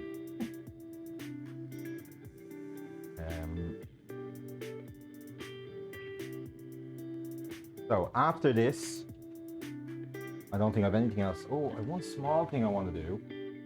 Please scream. No, will not scream. I do want to fry a little bit of sage. Just want to make a little bit of crispy sage. This is for a garnish on the pumpkin risotto. The butternut squash risotto later. I'm going to take this little thing, which is absolutely fucking adorable. That's my hand in comparison, by the way. And I'm going to put some sage, some oil and some butter in this. I'm going to fry some sage leaves until they're nice and crispy. I'm actually going to take you off for a couple of minutes. I'm going to whack you up. Little small pot. Jeffy Goose, welcome in. Oh my God, have we been raided by someone else's cooking? No way. No way. Hello. Hold on. Ah. Give you all a proper hello in a minute. I can't because the mushrooms will burn. Hello, welcome in, raiders. Welcome, welcome, welcome. Oh my God, unbelievable. We've been raided. Jeffy Goose. What were you doing? Were you cooking as well? Oh, you were? Unbelievable. Says food. Well, I'm going off food and drink, unless you weren't cooking, in which case that's going to be embarrassing for me. What were you making? Tell me all. Tell me all. I'm actually really excited about this. I'm currently about to fry some sage leaves. I'm making 2 risottos here today. Tell me all about your cooking stream. Tell me, what were you making? I want to hear everything.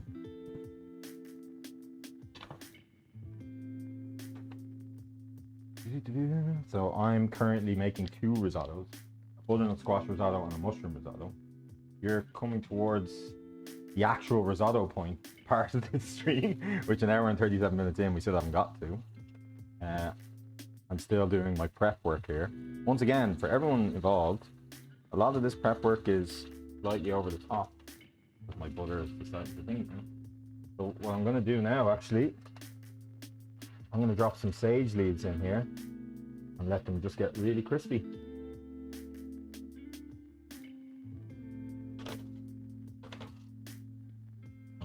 Made a quiche Lorraine, but with feta and some paprika. Some spicy tuna onigiri. Wow, okay. Fair play. That is a lot. Feta is one of my friends in chat's favorite cheese, so I know she'll be very happy to hear that. I'm very happy with this. Onigiri, do you know what? I've never actually had onigiri. I'd love to. I'd love to try it one day, but I've never had it. And also, Jeffy Goose, we have... So one of my mods' favorite cheese is feta. One of my other mods, Fruhara there, has a history of working with fish and would be very, very interested in what kind of tuna and everything. So you've come to the right place here. We've already nailed 2 of the 3 requirements. Okay, I have sauteed these, so I am going to move this off to the side. get my crispy sage out, and then I'm gonna come say hello to the raiders properly, because I want to be a good host. I'm gonna let that crisp up a little bit more.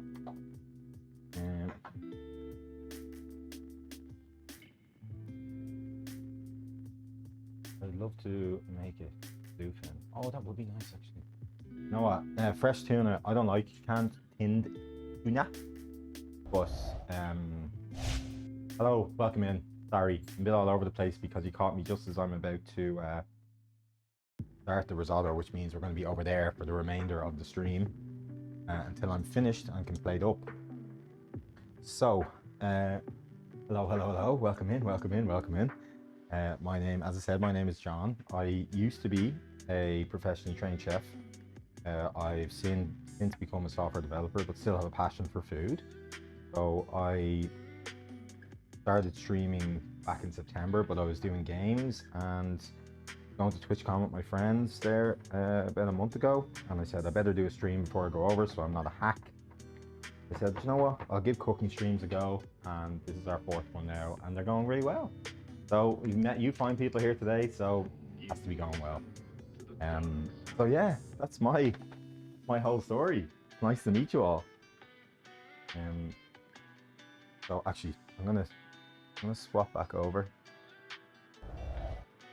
Oh, I'm from Ireland, by the way. If all the fucking shamrocks and accent haven't given me away yet. I'm gonna take this crispy sage out. Butter has absolutely burnt. So I will taste these. Make sure they're not burnt and they're just crispy. Oh. So.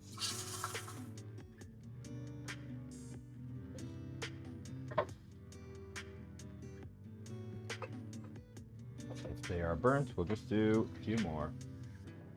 Again, the thing about kitchens is don't panic. Something burns. Does it taste like burn is the question. No, it tastes like sage. Which is what it's supposed to taste like. Good. One of these is slightly burnt. Okay. Right. So, happy days. Oh, that ring's really red on the thing, isn't it? Okay. So, we are actually ready to go. Everything's ready to go. I'm going to start my risotto. I'm going to put this pan over here. If anything catches fire, by the way, while I'm not looking, just let me know. It's fine. So, here we have, I'm going to lower that down slightly. We have our, let me see if you guys can see that. Ooh, you know what, I'm going to put you over here. How hot? No. Oh, it is. It's not hot. Shouldn't be hot. Right, you're coming around with me. We're going dizzy. Sorry, Lucy. I know she gets dizzy easy. So, I'm going to do my risotto here on this Le Crusoe pot.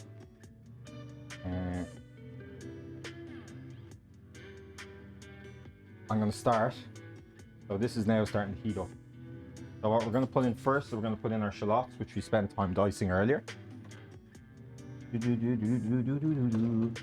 need to find my garlic. That's possible. There you go. No, for a little bit later. First of all, we're going to put some good quality olive oil in. Good quality extra virgin olive oil in. Right, and then we're going to start with our shallots. Actually, sorry, let me start with the rice first, if I can remember. You know what, now we'll go shallots. Shallots gone. I haven't eaten in a while, I can't remember which order, but it's not really important. So that was too hot, I can hear that I can hear that when I hit the pan, it's too hot. I'm just going to move these around. They're going to get slightly translucent, there's a big long fella in there. Well, the idea being, we're trying to move these, just trying to get translucent but not color on them. If they start to color, just take them off straight away. Move it back. You guys see that okay? Okay, so they're starting to go a little bit translucent. Now, what most people do, you think, risotto, just rice and water. No, we're going to toast our rice first. So the rice goes in, And this is where I was talking about this a couple of weeks ago. This is where when you're cooking, you have to use all your senses. So this now, I'm gonna toast this rice until I can smell a nuttiness off the rice. A little steamy. Oh yeah, because you're under the, right, so I'll shift you over that side then. How about we go, see that? Yeah. Right. Grand. Maybe that a little bit better now, don't you? Yeah, that's fine. So, I'm trying to toast this rice until I can smell a bit of nuttiness in it. So it's not really a look. You're trying to toast the rice a little bit, just have a touch of translucentness to it. So you're not trying to color it. Once you can kind of smell that, now this will take about 2 minutes. Once you can taste the nuttiness of it, you whoa, oh no, oh shite, I just started the bloody thing as well. Oh no, look at you. Right, hold on. Right, I've just started this. I'm gonna pull this away and I'm gonna switch back because we have a new camera today, so I may as well talk to everyone. Because we love his album noise here. Hello Raiders, hello, welcome. Come on, say hi to the Raiders. This is me, this is Mono. Welcome to our cooking stream. Welcome in, Raiders. You all right? Hello, hello, everyone. It's nice to see you. You all right? Say hi to everyone. No? Say hi. Hey. Oh, he wants to go down. Welcome in, everybody. I can't really read chat because I've got chat over here, so I'll have to go back and forth and say hi, Phoenix. Hi, Installation 00. Hi, Lucy. So I'm going to swap back now because I have to actually do this now. You caught me right as I started to cook the risotto. So we're going to swap back to our cooking pan cam. What risotto, Lucy? So, what risotto? That's the big question. I'm actually making 2 risottos. So I'm making a butternut squash risotto and I'm making a mushroom risotto. That's why I have the mushroom stock boiling away here, which I'm actually going to turn off because it doesn't need to be scalding hot anymore. We have sauteed some mushrooms. I have roasted some butternut squash. I have made some butternut squash puree for the other one. So what I'm going to do here is I'm going to bring this risotto. So now this is actually toasted. I can smell it. It's starting to smell nutty. I'm going to add my first bit of stock. Now, ordinarily, this is just a bit of lore for the chat. For anyone who hasn't been here before, someone in my house doesn't drink alcohol, so I don't cook with alcohol in my house. If I was in someone else's house, I would add a splash of white wine here. And that's what I do. So I've added a little bit of thyme in, there's shallots and things, so I'm going to start my first ladle of stock. So we're trying to cook this a little bit at a time. Risotto just needs a little bit of mothering, that's all it ever needs. It's not difficult to do, not crazy. It just requires a little bit of mothering, a little bit of time, a little bit of effort. So I'm going to show you the basic of making a risotto to a point, and then I will say this is your base risotto. Then I'm going to split them out into this and into another pan. I'm going to make the mushroom in one, and I'm going to make the butternut squash in the other. So I know you can't see my face at the moment. You're just going to have to deal with the fact that you're looking at a pot and not me. Anyone I'm in Lucy's chat a lot, probably see me. I'm the one who constantly talks about being Irish. It's one of my personality traits. So apart from being Irish and cooking, I don't really have much else to me. I play football. Used to. So the majority how you would cook. Yeah, I'm Irish food. Did you know that? No, brothers, I don't think I've ever mentioned this. You know this? I don't think I've ever brought up the fact that I'm Irish. So when you're cooking a risotto, you add a little bit of time, ladle by ladle. And what I'm looking for is that. That stock is now in this rice. I'm going to add a little bit more. I'm judging a ladle by ladle as I go on. You're just constantly stirring, constantly checking. It's too early now to really be tasting anything. But that's what I'm doing right now. I'm just adding a little bit, letting it bubble, let it take away, and just stirring, stirring, stirring all the time. Keela Salai, Mum Chef. Thank you, Chefy Goose, and thanks for the raid again. It was lovely to have you here. I hope this isn't the last time we see you, and I will give you a follow when I'm not in the middle of cooking a risotto. And can we have a shout out for Chefy Goose if we haven't already? Thank you, Fruit. Beat me to it. So all I'm doing now is I'm cooking this, I'm letting it cook until I get to a point that I can taste it, and it has a little bit of bite. It'll always have a little bit of bite. Risotto should have bite. That's like chewing fucking bricks, so we are miles off. Does need a little bit of salt though. The stock is not very strong. You know what? We're gonna go second bouillon on this because that is not very strong at all. Now I know when I get to the mushroom, etc., it'll get stronger, but not to worry.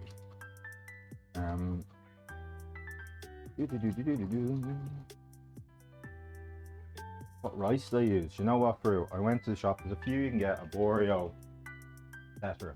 I just got one that I've used before. It's like Gallo risotto rice. I don't actually know what rice it is. Looking at it here, doesn't actually say. It just says Gallo risotto rice. But I've used a few before. And this one I find is the easiest to use. So I actually don't know what one it is. So I keep moving around here. Whoopsie daisies, sorry about that.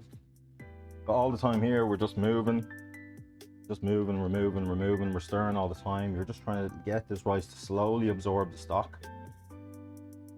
That's all you're trying to do here. And at certain points, yeah, Borio, but you know what, Fruit? I've made risotto before online, and I got doubted after using Borio. So you're never going to please everyone, unfortunately. So you do. I'm going to put a little bit of rosemary in here, actually. I chopped that up for a reason. But you're never going to please everyone. So whatever's handiest for you. This is the one I like to use. It's not always what's the best. It's what you like.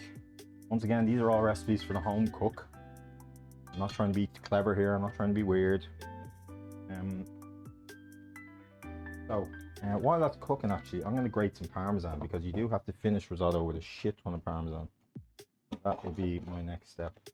So for anyone who's just gotten here in either raid, done a lot of prep work for this. So there's 10-15 elements going on here, about 5 or 6 per risotto. And I was only going to do one, but I put a poll in the Discord and both won out. So, and as Sana said, in fairness to her, she said, "Why did you put both them?" I said, "I don't know. That's where we are now." So I don't know. So Parmesan goes in nearly every risotto through, by the way. It's not just a mushroom thing. So both will be finished with Parmesan and butter. Like, risotto is not a fucking healthy dish. It's not something you eat if you're trying to lose weight. It's very rich. It's very filling. Very dense. Gooch. And wasps. I've all the windows open. Go away. So that's still far away. Risotto roughly takes. Sorry, I'm chewing now. Risotto roughly takes about 25 minutes to make. You have all your prep done. So I think after it absorbs this ladle, I'm going to higher up the heat a little bit. After it absorbs this ladle, I think I'm going to swap them out, sides. This is healthy, Rothers. Yeah, absolutely. Jeez, what was I talking about? Don't mind me. I'm just talking complete nonsense over here. I did mean to crush some garlic into this, but then we got raided and I forgot about it. So we're going to crush some garlic in now. I think it's still long enough yet that it should cook. If it's a little raw garlicky, fuck it. Raw garlic's nice. Once again, trying to reinvent the wheel here. Okay, I'm going to move you to the side because I want to put a second pot down. Need somewhere for you to sit.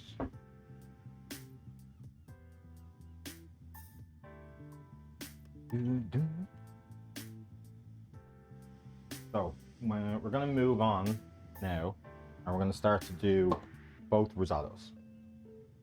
So I'm going to take roughly half this out, put it into this here, and I'm going to start introducing the mushroom stock into that one. Can you guys see the mushroom stock? You can. All right, grab. Not too great.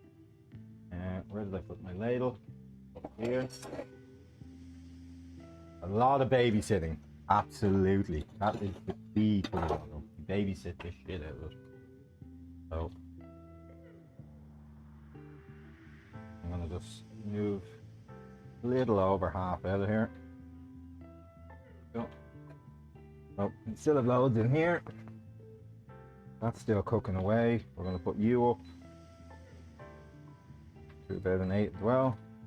Right, so now here we are. We have our 2 risottos on the go. If you're working in a restaurant, this is what you have to do. I'm gonna taste this. The still quite crunchy. So I'm gonna put a bit of you in. And for the first time today, on this one, we're gonna put our lovely mushroom stock in. Now, I probably should have moved this out a little bit earlier, but what can we do? Not to worry. I'm going to swap spatula. Oh, what just happened? Oh, Critical gave me a hydrate. Okay, bear with me 1 second. Take me away from my risotto, how dare you? I'm gonna swap these around because that's going too hot. This isn't hot enough. So you shift over there, mate. You shift here. Where's my water? Where did I put my water?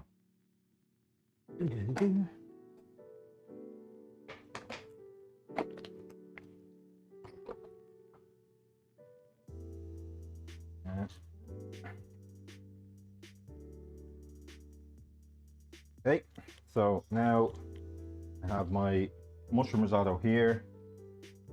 Not my mushroom, that's my, what you call it? Pumpkin. Squash, whatever.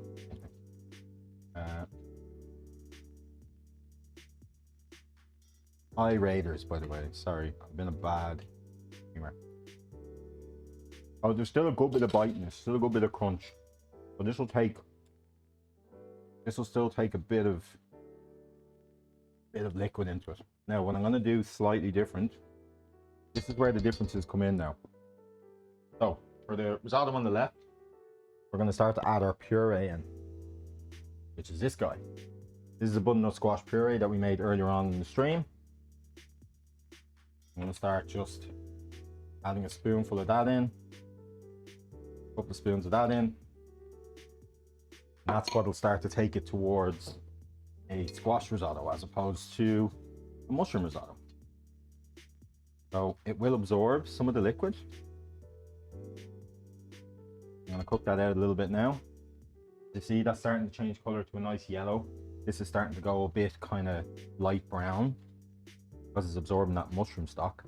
I should have split these out a little bit earlier now that I think of it, but it's fine.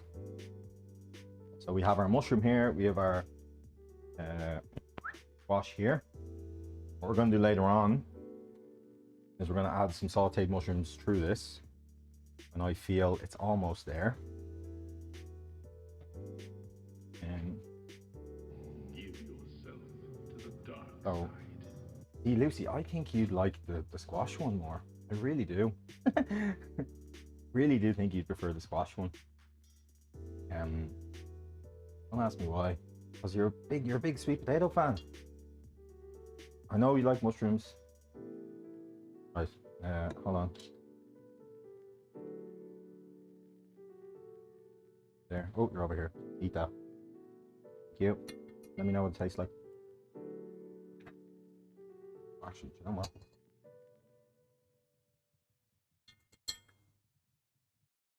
I'm not a sweet potato fan. I am the sweet potato fan. These two now aren't far off. So, what I'm gonna do, let me taste the mushroom one.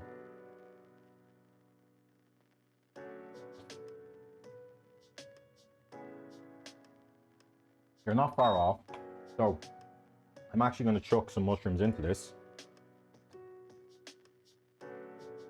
Still going to add some stock in.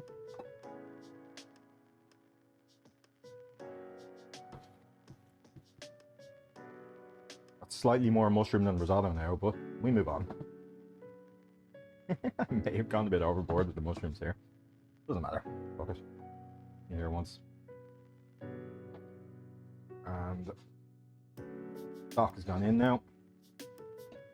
For you, and add a little bit more stock in. I'm also going to add a little bit more puree in.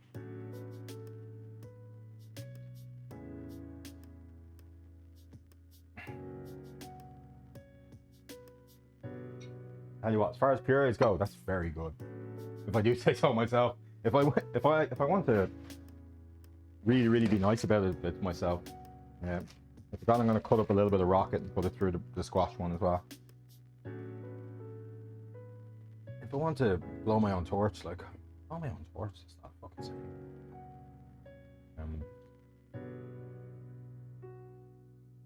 So we're just going to keep stirring, keep moving and stirring all the time.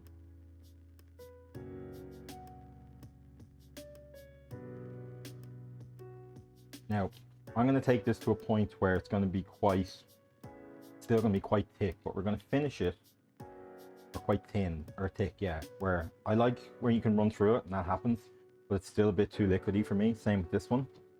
But we're going to finish this with butter and with Parmesan, and what that will do is it'll make it quite lava texture. I'm going to move all this stuff here, because I want to plate up over here.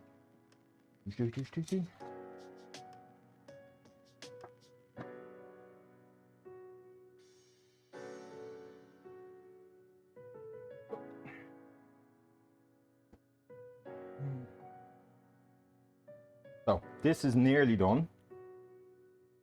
This is going through.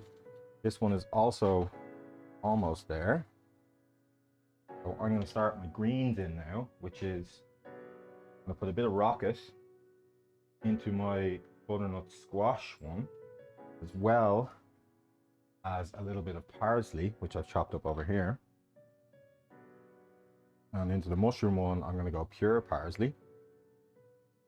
Then we're going to finish it with a little bit of butter in both. Sorry, I'm not looking at chat at the moment. I'm working quickly and fast. I'm going to go with my cheese, wherever the fuck I put that. So, bit of cheese. And we're going to finish both of them here. So the idea is we're trying to run the butter through it, trying to melt cheese through it. This one's gone a little bit too much. The heat's too high on that. Let's turn you down, shall we? At this point though, it doesn't matter because we've already cooked it. So we have mushroom here, we have our squash here. Okay, you know what? Guess what, chat? We are finito. We have our two risottos here. We're gonna plate up. I'm gonna move this stuff out of the way over here so you can see everything. We're gonna do the two of them together. Don't need that big chunk of butter there anymore. Let me just clear down my board. We'll swap you over now in a sec. Now I'm gonna set myself up here for disaster. Look. The way you test a risotto is that when it lands on the plate, you should be able to shake it out and it should spread itself. So I have a feeling the butternut squash one is going to do that pretty well. I think the mushroom one might be a little bit harder. We'll make it work. I'm going to shift you guys back over here. I'm going to bring you down a little bit lower. I'm going to serve up. I really hope it spreads itself as well. Not to be bold about it.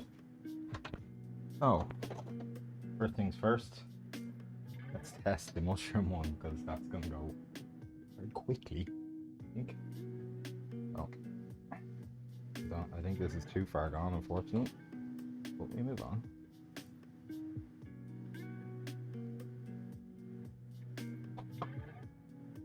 That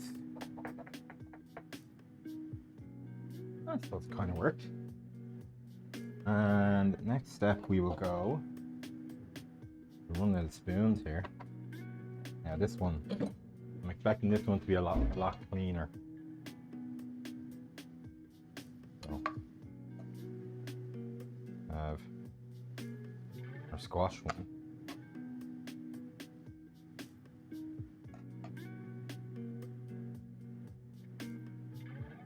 Now, I have a feeling this one's going to be a little bit better. Yeah, better. Okay, for the mushroom one, I'm going to top it with a little bit of chive. For the squash one, where are we going here? Where did I put my sage? Did anyone see where I put the sage? Oh, I did. I put it over here. I'm going to put a few leaves, crispy sage on. Or a burnt sage, actually, as it's kind of starting to look now. Maybe I did burn it, that doesn't matter. So a few leaves of crispy sage on. Also going to top it with a little bit of parsley.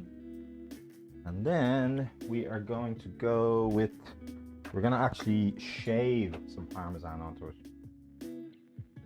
Which I don't know what the fuck I do with my peeler. What's up here? It's lovely. Let's go parmesan.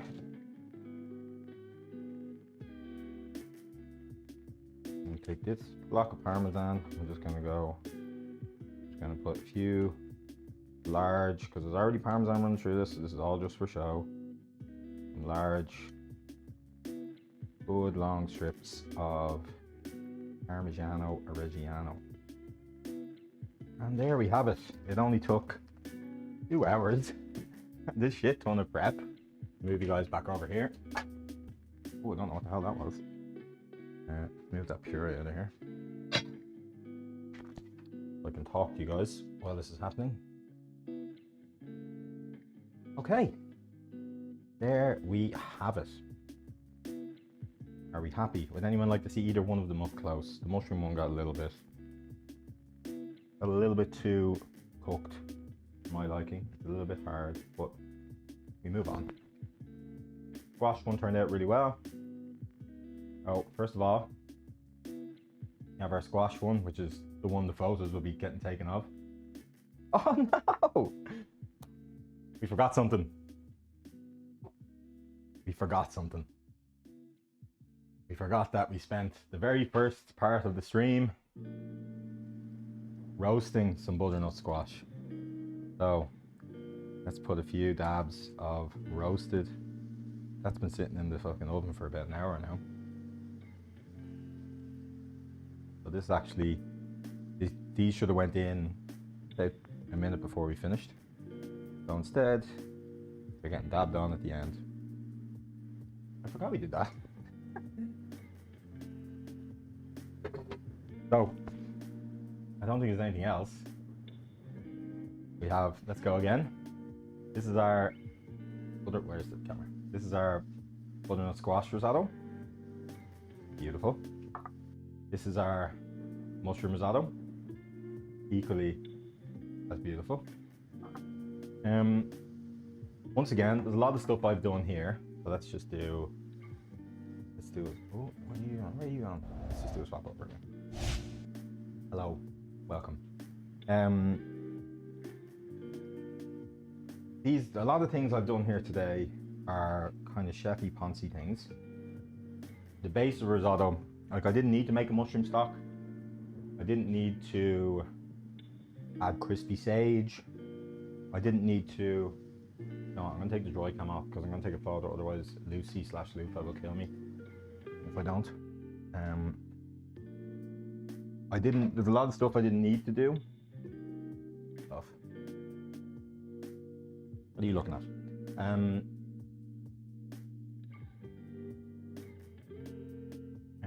you like...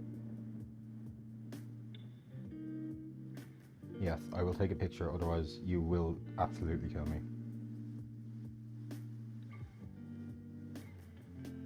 There, look, there's the two of them together. Two pals. Right.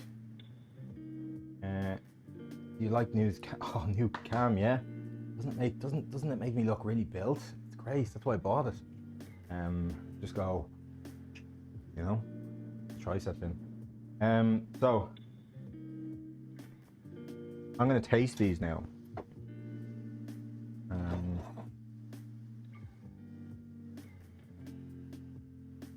Oh. So yeah, just, you know what you do for you, just fucking skull everything together and just have a big taste. So try and get everything together.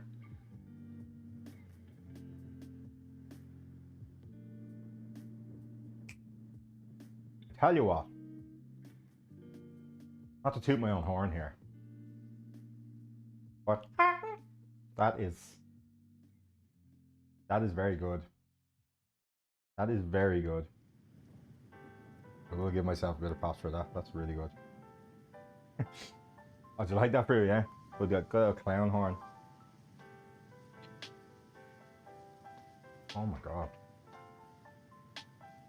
Now, I don't hold out hope for the mushroom one.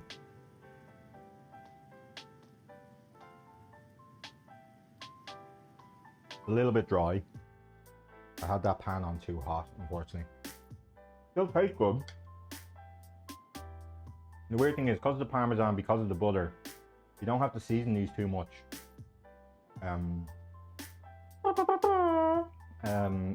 But these are very good. These are really good, actually. I will give myself that. Now, all this shite it did take a little bit longer than I was hoping. But listen, this turned out really well. Oh, Lucy's gone, is she? I'm wearing my gift I got off Lucy there the other day. I'm wearing my Robin pendant, so everyone knows. I'm also wearing Santa badge that I got at TwitchCon. I'm hoping as time goes on and I meet more people, I can add more shit to it.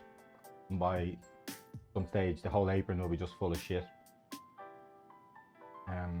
So that's a little nudge for any friends of mine in the chat. Start making badges. I want my apron to be full of them by the end of the year. Mel, I do have your one that you gave me, but it's more of a charm, so I'd have to attach it to a bracelet or something.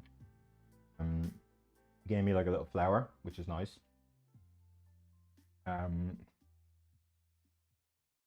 So this is really good. Holy shit.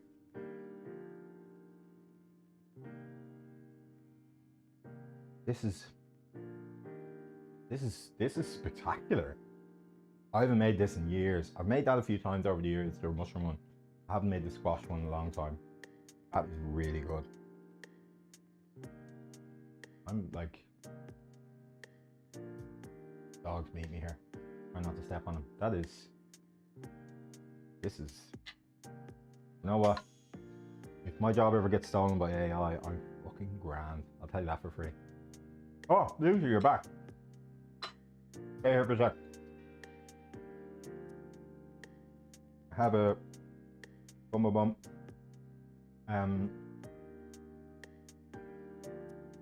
So I was telling everyone in the chat. Yeah, I'm saying that they all need to make badges. So over the time, I want the apron full of shit. So there's a pre-warning to everyone. If I meet you, give me a badge. I'll put it on the apron. Oh, Lefty, please. Fru's drawing of me like this, with my one big fucking... Or look like that. This is the greatest thing. Yeah, there you go. Look, it's the same. It's the same. I'm tensing so hard right now, trying to look like that. I just have one massive right arm. Well, I've been single for years, so probably, yeah. But The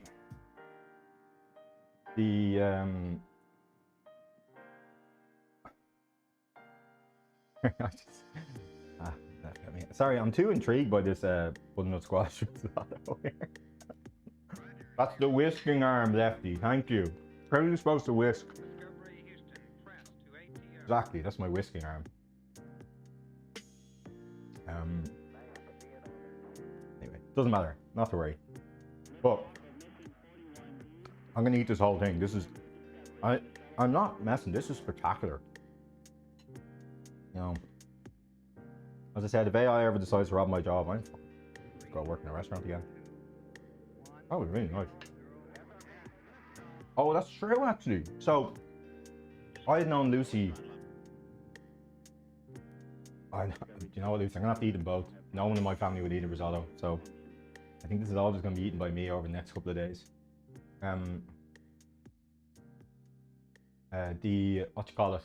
When I was making the moats back in September, I'd only known Lucy like a month, and she was like, "Hey, why don't you try and use this emote?" And it was an angry potato, and I was like, "That's like the funniest thing I've ever seen." But that's like my angry spud. I love that emote. But still, I know Laurie's not here because it's like fucking 4 o'clock in the morning, but her angry Johnny is the best emote on Twitch. Works for everything. But so let's just do a quick recap. Oh, what skills did we learn today? We learned how to prep a squash. We learned how to make a puree. We learned how to make a mushroom stock. We learned how to... What else did we learn? We learned how to make a risotto.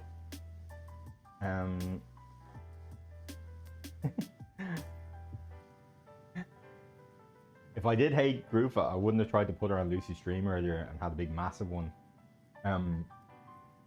Grufa just scares me, Lucy. That's all it is. But we learned how to make a puree, learned how to prep a squash, learned how to roast a squash, learned how to make a risotto. Realised my 2 hobs are still on with safety. That would have just went behind me. Everyone just in chat screaming at me, "John, your kitchen's on fire."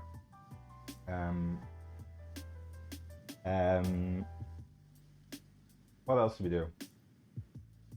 Remember, yeah, we remembered that roasted squash exists. I've taken that out. What's behind me? People have learned what a butternut squash is because a lot of people didn't know what it was. I didn't. Do you know what? A stuffed green pepper. Lucy, what's your second most hated food? I'll stuff the green pepper with that and eat it on stream.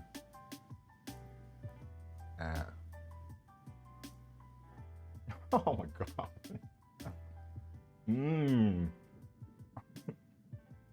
Banana stuffed pepper.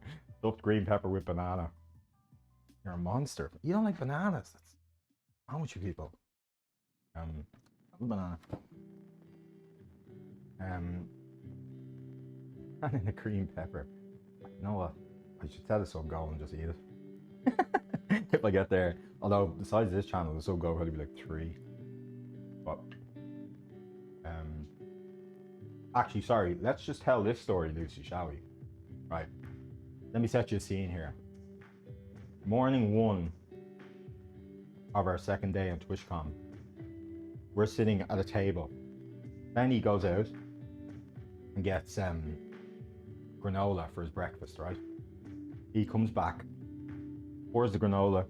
Everyone's like, "Oh, can I have a bit? Can I have a bit?" Laurie's eating some. I think Santa was. Oh, Santa wasn't there yet. Laurie's eating some. Benny's eating some. Yeah, there's wasps everywhere in here now. Benny's eating some, and Lucy starts having some. This is Live Laugh Lufa, by the way, not Lucy J Robin. And she's eating away. She's eating away. She's eating the bowl. And just to put it into context, she's eating away. She goes, "Is there peanuts in this?" Benny fucking shoots up off the table and goes. Benny shoots up off his chair and goes, "Yeah, there is. Yeah, why?" She goes, "I don't really like peanuts." And then just continues to eat the granola like it's nobody's business. We're all shitting ourselves thinking, where's the nearest hospital? where do we need to go? Lucy being our beloved Lucy just goes, oh, I don't really like peanuts. And then just keeps eating the granola like it's nobody's business. Benny's there holding his chest. He looked like he looked like his skin was about to come out, his skeleton was about to come out of his skin. And it was just so funny. Because you were like, you stopped eating and said, is there peanuts in this? And he was like, he stood up and he was like, yeah, I don't really like peanuts. Nom, nom, nom, nom. It was really funny in hindsight. Not for Spenny. He bought the granola. I laughed, I thought it was very funny. Oh yeah. That's the thing, Gigatsu. He was sitting there, obviously sitting to himself going, oh shit, what do I do? Like, if she starts going anaphylactic here. Also, I didn't know peanuts in it. That was sensational. I didn't know peanuts in a granola was a common thing.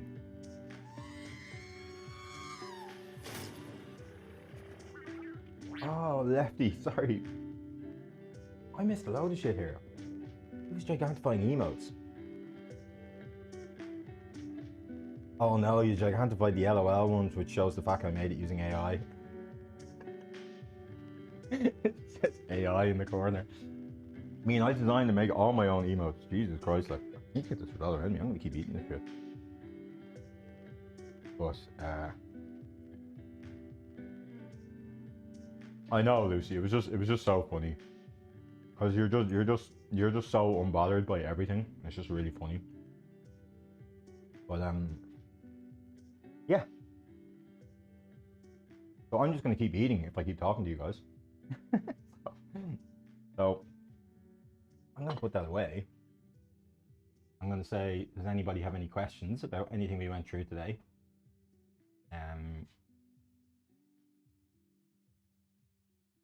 I know, yeah. Do you know what, Lefty? At the time, I was so unserious about Twitch. I was like, I don't care. Nobody's ever going to see it anyway. But then Gigantify Emo came out like a month later. Oh, whoopsie daisies. What's my favorite risotto flavor? It's fucking changed today, Prue. I'll tell you that for free. I would have told you beforehand. I would have said, I made I've experimented with a few risottos, and a devastating one for our pal Lucy is that, or Lufa, is that a chili risotto is really shit. But before that, I remember I had a load of slow cooked onions left over. I made, oh yes, please. I made a French onion soup, and I had a shit ton of onions left over that I didn't put into the soup. And I made the base risotto like I showed all you guys earlier. And when I got to the point where I swapped over to the squash puree and swapped over to the mushroom, I just lashed all the onions in, and it was one of the nicest things I've ever had. It was so nice. It was like a French onion risotto. It was beautiful. No problem, Home Chef. This is my Saturday tradition now. If so, exclamation point Discord, please, if someone could do it, because I've got shit all over my hands. I ask every week what everyone would like me to see me cook. This is our fourth, I think. I did the chicken, I did the bolognese. Oh, I did what did I do last week? I did the Caesar salad last week, and this week I'm doing the 2 risottos. So when it comes to next week, will the breakfast risotto work? No. Next week, can we cook with fennel? No, we can't, Jitter. You'll never see fennel across these lips. Fennel is to me what a green pepper is to Lucy. Lefty risotto for me, definitely. Let me just do this.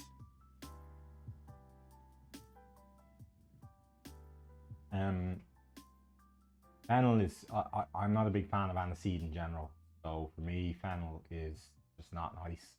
Now, certain people love aniseed. I was saying earlier, like, Anna's favourite thing is licorice, or one of her favourite things, and I can't stand the stuff.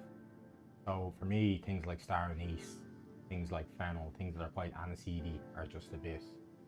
They just wouldn't be for me. Now, I do think that they have a place. I think if I'm making a cranberry sauce, or if I'm making like a chutney, I will put star anise into it because it adds something in the background. Yes, I think it is. I think it's a similar. I think aniseed is like a family of foodstuffs. I think like they're all together. But I was saying earlier, the reason I brought up fennel earlier is because one of the I used to make risottos in a restaurant, so one of them we used to make was like a prawn and fennel one, and it was the one time in my life where I'd eat fennel and be like, oh, that's not bad actually.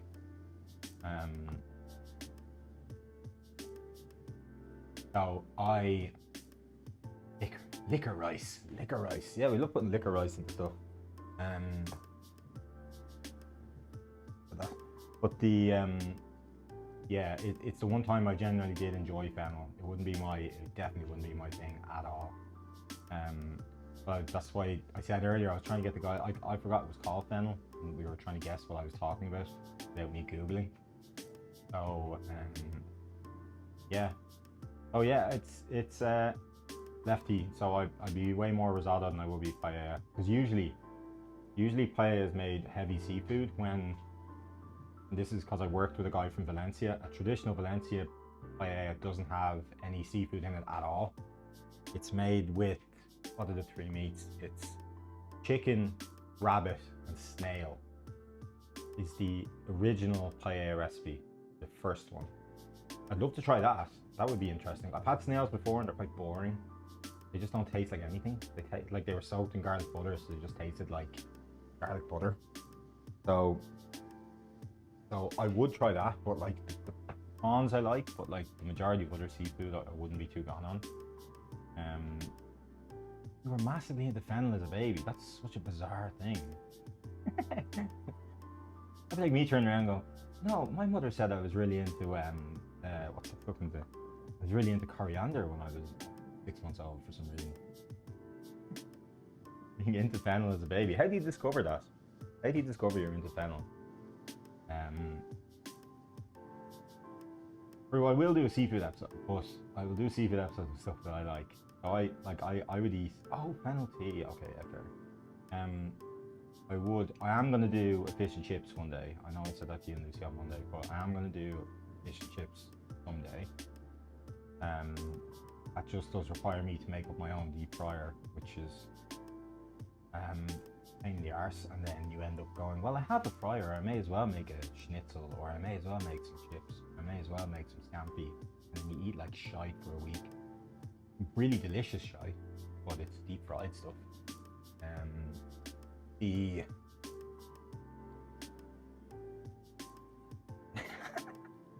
What? I don't know. I don't think I had any weird things as a kid. I don't know. My parents were in the other room. I pulled them in and asked them. But I can't think of anything else that I would have eaten as a child that would have been absolutely bonkers, like eating an onion like an apple. That's very funny though. That's very good. I enjoy that. But yeah, so I put exclamation Discord in there. Come join it if you want. I put every one of my recipes up on that. I have a little channel called Recipe Book, which I'll be putting the 2 recipes today up. They'll be separate recipes, but they basically the same first 5 steps anyway for risotto. I'm open to suggestions about stuff people want to see me cook. Once again, if it's something I know, I'll do. If it's something I don't know, we'll learn to do it together. The first time I made a sticky toffee pudding, I hadn't a clue what I was doing, and it turned out unbelievable. Because how can you go wrong with dates and shite? So I'd love to do a sticky toffee on here one day. I'm aware it's the middle of the summer and it's currently 20 odd degrees outside, but I would like to do more things. You know what, Lefty, I could. But see, a lot of my recipes are, for lack of a better term, stolen. So like, I'm quite traditionalist. So that would, if you went to So I made that risotto in a Michelin establishment before, not a Michelin star. The next thing down is called a bib gourmand, and we butchering that French, by the way. And it would be made exactly like that. So I wouldn't be like, here's my spin on a mushroom risotto. I'd be like, no, this is how a restaurant makes a mushroom risotto. It's very easy to do, and it's not intimidating at all. It's quite easy and it just requires a bit of mothering. Now I know it took me 2 hours start to finish to make everything, but 2 hours to make a dinner start to finish, that's not too bad. And it's a big show-stopping dinner. There's things, we've made much simpler things on this channel before. So anything around that mark, I'd be more than happy to do. A sunny cookbook. Yes, Chin, this is me. Hello, Chin. Nice to see you. This is me. Can you make ready work? I can make porridge on the channel if you'd like, bro. Has no issue with that whatsoever. Restaurant at home. See, Lefty, so the original reason I made the Instagram I have called Sully Serves was to prove I find that chefs gatekeep things. Like, oh no, you can't possibly make this at home. That sort of shit. And the original reason I made it was to show that you can in fact make all this stuff at home. It's not that difficult to do. Yes, some of it just requires a bit of love. Some of it requires a little bit of care. That's fine.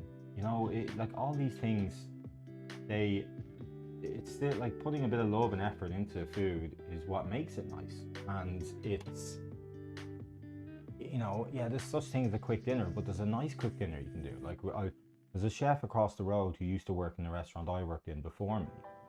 And he's a beautiful, lovely chef, and he's a great lad. And I was chatting to him about some things earlier, and he said, like, we were talking about a carbonara, and a carbonara, traditional carbonara, which I don't think I'll ever do on the channel because it would be a very short stream, takes 12 minutes start to finish. And that's a traditional Roman carbonara. Requires very little effort. You stand over the stove for 12 minutes and you've got it. It's quicker than actually buying a jar from a powder. So it's this whole thing of like, people make out these recipes that you can't have quick food that's nice, or you can't have good food outside of a restaurant. Like Axe said last week about about making a beef Wellington. Now that would be a pain in the arse, and that would be difficult. But like, I'd be very wary about doing that on here. But it's that has a bit of technique into it, and that has a bit of fear into it. But like, it's the same thing as like, I was thinking about making a meringue on this, or a pavlova essentially, and there's just not much in it. Like when I made the tiramisu a couple of weeks ago, I hand whipped everything. If you had a KitchenAid or a motorized hand whisk, you could do what I did in 20 minutes, in 5 minutes, and you'd be fine. You'd have it all put together in 15-20 minutes and you have a dessert. But there's so much kind of gatekeeping around, like, oh, you can't do that, no, you wouldn't be good enough, no, you need to have the skills to do that. The only thing you can do as a chef, which, let's say if one of you guys made that risotto there, I can probably do it quicker. I can taste and season it a little bit better, maybe. Maybe one of you have a really much better palate than me, you might.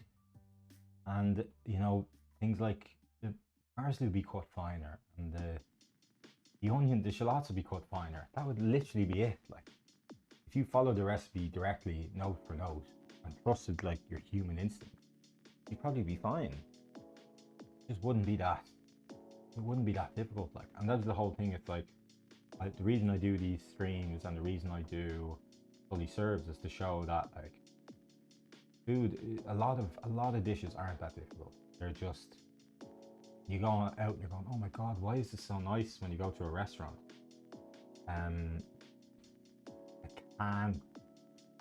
Lucy, I can't make that here, unfortunately.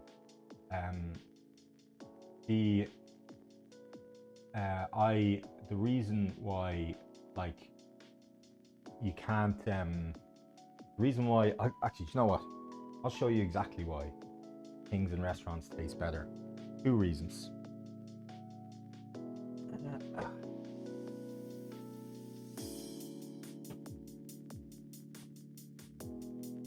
This is butter and this is cream. These are any restaurant outside of an Asian restaurant probably will be laced with either of these things. And they make everything taste a little bit better. This is why this is one of this country's largest exports. Not this brand, but a different brand of this butter called Kerrygold, which I'm sure everyone uses. No, but Brew, they use fat. They use fat. So it's usually butter or cream or fat. One of those 3 is why your food tastes good. And if it's not that, and let's say you're in an Asian place, it's probably soy or something, or MSG or something that's not good for you. And people are like, oh, why does this taste so good? It's because like that puree was cooked in butter. It was cooked in milk and cream. You know what I mean? It's beautiful and it's rich and it's gorgeous, but it is exactly that. It's not something you couldn't eat this dish every day because there's half a chunk of parmesan in it. There's 4 blocks of butter in it, and there's puree in it, and you know it's salty and it's rich and creamy, and that's what you go to a restaurant for. But it is one of these things like food. It's just made with a little bit more skill. That's why like when you go to like a proper 2 or 3 star Michelin, and it's all about the plating and fusion and techniques and things like that. It's realistically it's about how they treat it. So like when I was in a restaurant, they brought in a full pig one, and they were like, right, we need to use everything. And the skill in the chef is being able to make dishes out of absolutely anything, and being able to butcher anything, or being able to fillet a fish, and being able to have all these skills together. To trust your instincts if something goes wrong. How do you make a mayonnaise? For the home cook, just buy a mayonnaise majority of the time. What would you recommend a cook in a heat wave that isn't a salad? Something. Do you know what? A lemon chicken would be nice. I think a lemon, whether it's a lemon roasted chicken or something like that. I think a lemon roasted chicken would be lovely because lemon's quite refreshing. It's quite summery. I'm trying to think of a nice, because you're trying to think of something that isn't too heavy. But even a lemon chicken and a bit of rice would be lovely. Something like that. You're trying to remove starch because it's just so warm. I just made 2 very wintry dishes there, like. But the majority of my food is quite wintry. If apart from that, Mel, like, do you know what would be lovely? A pan-fried small fish, so like a mackerel, or like a bit of plaice on a tomato salsa or something like that. So if you had like a plaice and then like a red pepper salsa underneath it, pan-fried plaice, a bit of red pepper salsa would be very light, very summery. That would be something I'd go with. Not me personally, but if you like fish, you're golden. Not me though. I wouldn't eat that. I wouldn't eat that filth. But that's what I would suggest. But yeah, something like a nice fried fish, like a pan fried fish. Barbecue is obviously nice. Everyone loves a barbecue. Yeah, air fryer. This is the whole thing. You don't want to be stuck in the kitchen too long because you're sweating your arse off. Like I'm sitting here, the door's open to my right here. My windows, you can't see it because where's that one? Can you see it? That window's open. So it's so like I'm sitting here. I'm actually okay. I'm feeling good. Anyway. I need to stop yapping. I'm just talking shite. My cooking part is over. I don't have anything else interesting to do. To clean up. To throw a rosemary dart. I can teach you how to throw darts quickly, Mel. I just was trying to teach friend Mel in chat there how to throw a dart the other day. And I was doing videos on it about form and technique. And I sent her a video of me and Mel. No joking, I was standing like this, going, and you do that. I'm trying to do this, like, and I'm trying to hold the phone and record myself at the same time. And then I put it up here, and I kept hitting it. And then there's one video, and I sent the guys where I was mimic throwing a dart, and I hit off my phone as I leant back, and when I pushed through, I let go of the dart, and it spun, and and hit a bag on the ground. And just there's a quiet stench or a quiet bit, and I just go, oh no. And I watched it back, and I thought it was very funny. But I am. Can you wash up on stream? Did I swear? That wouldn't be like me. No, Lucy, it's too fucking loud for me to be cleaning up. No, there's a lot of cleaning up to do. I usually, so if I wasn't doing this and talking to you guys here and explaining each step, I would clean as I go. But that's very loud and very noisy, and it gets in the way. I would never leave this here. This is bothering me. But okay, so I will do a chili, Lucy, but as I said to you, ooh, that's a good shout, Jitter. 2-2 is actually a really good shout. What time is that at? But I will do a chili, Lucy, but it will be when people gain confidence in my ability here first. Because I think that's going to be the episode where people are going, hey, I say episode, I'm not making a fucking series. I think that's going to be the stream where everyone says, I do this, you should do that. I think you should put that in it. Why are you putting that in it? No, that's wrong. I think that's going to be a divisive episode. So I'm a bit worried about doing a chili. Steak, I could do a steak. Now, I've said this before. I said this about the hollandaise. Steak and hollandaise are two things that whenever I make them in front of someone and try to explain what I'm doing, I make a tits of it.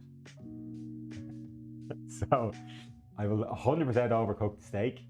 I will 100% split the hollandaise, but I will give it a go. A steak's a good one. There's a Ramsay steak sandwich. That is, and no joke, is absolutely sensational. And I can make that on here. He makes a little not chutney, chutney's not the right word I'm looking for, relish with it. And it's genuinely beautiful. It's absolutely stunning. And then I have my own steak sandwich, which is not as good, but it's still nice.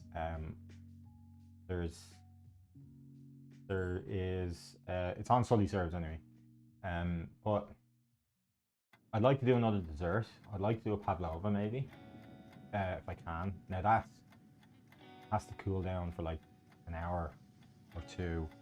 So we'll see. Maybe I think it's something you could do. A sticky toffee would be a good one, but is sticky toffee in summer a good thing to do? So I don't know if I could do a sticky toffee. Is it too warm to do one?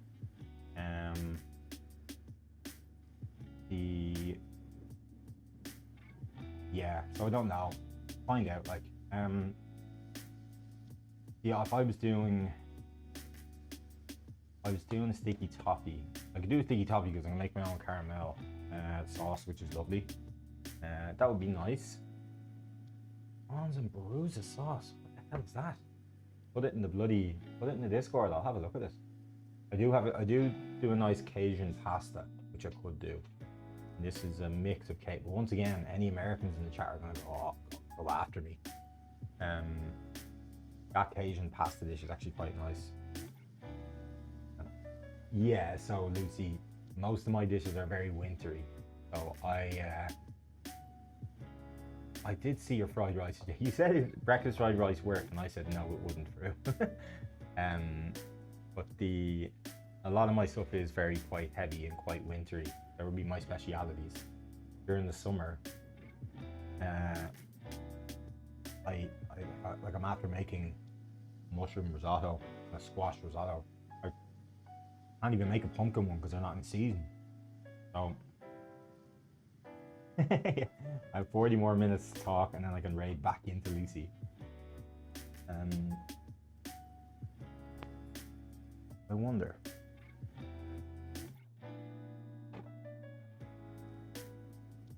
Oh, he almost had a plan there.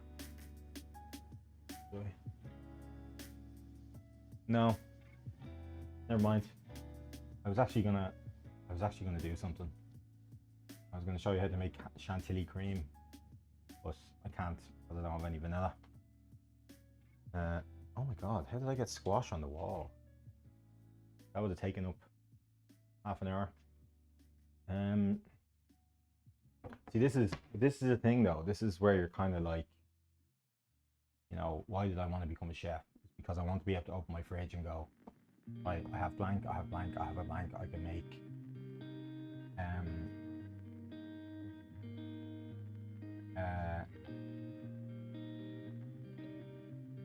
What you call it? I want a blank, blank, blank, and I want to be able to make a dish. Like now, I could do that with the fridge now with the savory, but I've nothing in there sweet that I could just go. Right, I have like the only what I haven't here that's sweet cream. That's it. Can't do much with just cream. But yeah, that's fine, Liz. I'll always do that. I will always see. I do have a book. Bear with me one sec. I'll come back actually. Scoot you. Oh, you can probably still hear me.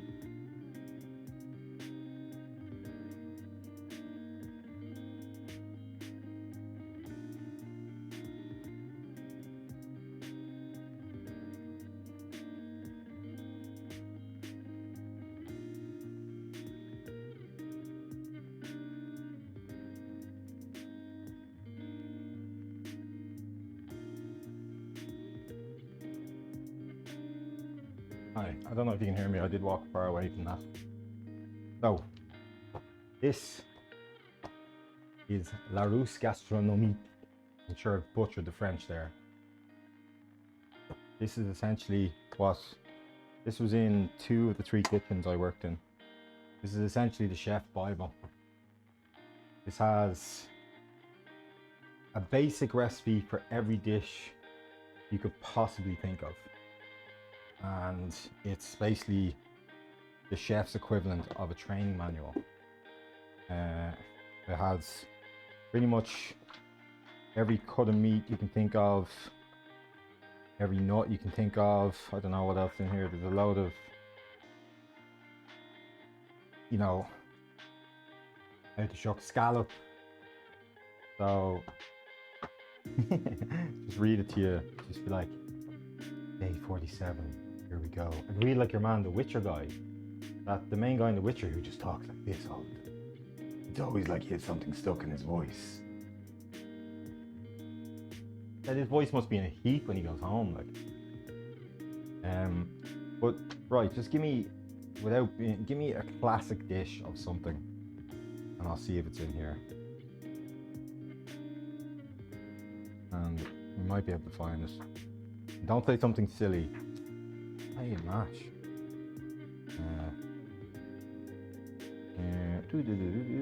See. Pie and mash, man. What kind of pie, Lucy?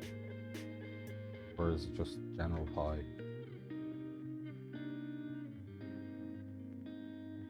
Peppers.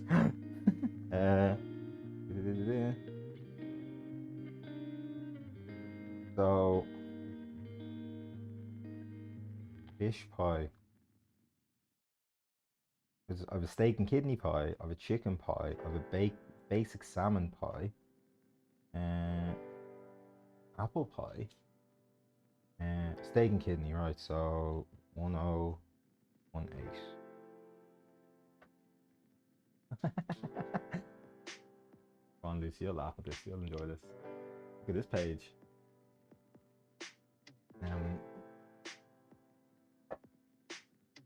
Oh, 1 8.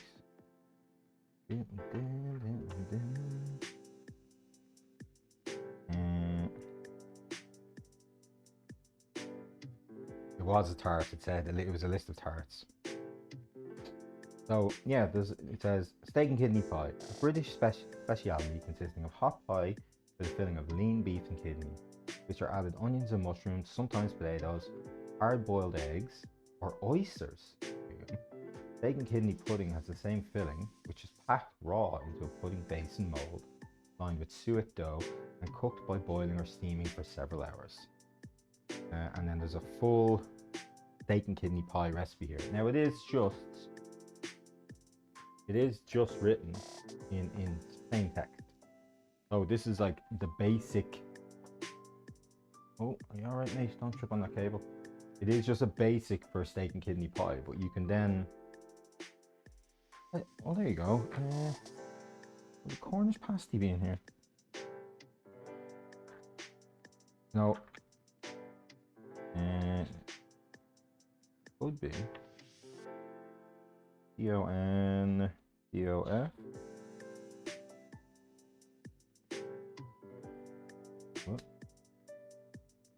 So like things like, as I said, this basically has cock comb.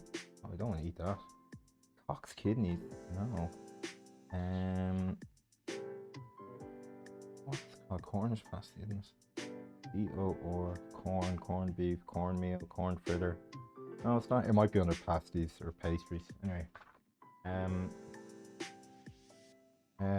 but you know what, fruit? It might be. It's not, but it might be. So yeah, this basically has the basic recipe for pretty much every classical dish you can think of. Any specialty dishes from countries and things like that. Like there'd be carbonara, there'd be, you know, bacon and cabbage, there'd be fish and chips. Everything is in here. Then you kind of you can then add your own spin to it. This is the basic recipe for pretty much everything and every cooking technique you'll ever need. And like, for example, this is the come here, you little bastard. This is the herbs or herbs. You don't like your H's. So yeah, that's it really. I'd love to stay here for another half an hour and then raid back into Lucy, but I really don't have anything else to talk about for the next half hour. I'll just be talking absolute nonsense. Let's go over here. That is La Russe Gastronomie. Sorry, that's my fault. Did I just go boom, boom, boom, boom, boom?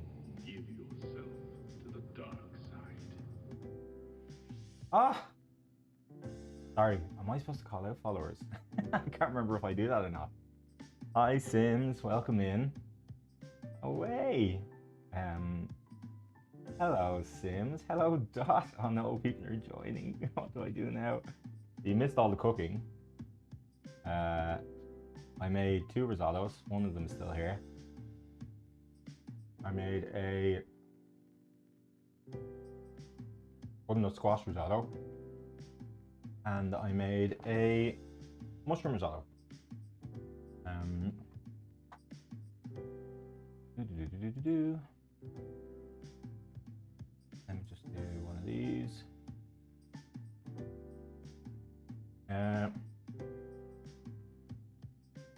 Well, yeah. So I hate to say it, guys, but you've arrived just as I'm about to raid out, because we've been chatting there for about half an hour. And I was going to stall until Lucy came back online, but she's not coming back on for another little while yet. So let me have a look here. Let me have a look.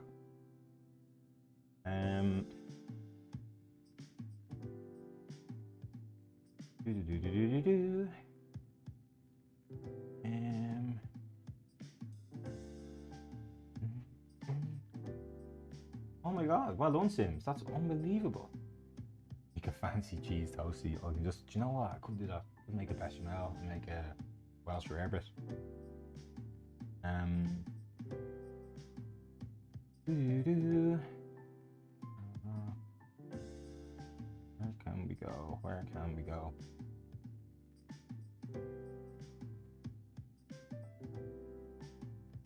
You know what?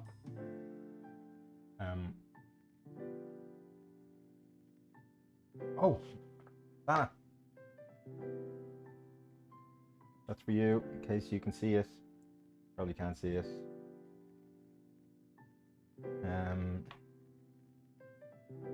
Yeah, there you go. She saw it. So yeah, I don't really have anyone online who I can raid, so I will open out the floor. Can you raid Lucy now? Raid her before she starts. But her fucking thing keeps turning upside down, by the way. Can you tighten that up? Am I doing that wrong? Actually, do you know what? Yeah, let's raid Maria. She doesn't know who the fuck I am, but we'll go for it anyway. Might as well take Lucy's raid and bring it to one of Lucy's friends. That's what we'll do. So we're gonna raid Magnetic. We're gonna do Magnetic. Trying to make friends. I think Mary does know me. Maria? Mary's my. Oh, I just nearly doxed Living Daylights out of myself. Yes, Sana, we're done. She can't hear me, but yes, we've been on for. What are we on? 3 hours now.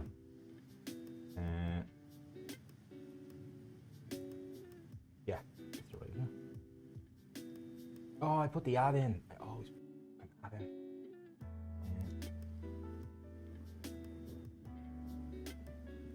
Someone tell Santa that we are done because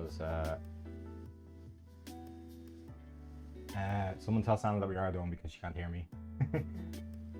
But thank you very much again today for so many people being here. It was wonderful. Once again, if you have suggestions of dishes, please come in, join, have a yap. I will put every single recipe I ever do on here going up there. Apart from that, thanks again for your time today. It's been 3 hours exactly.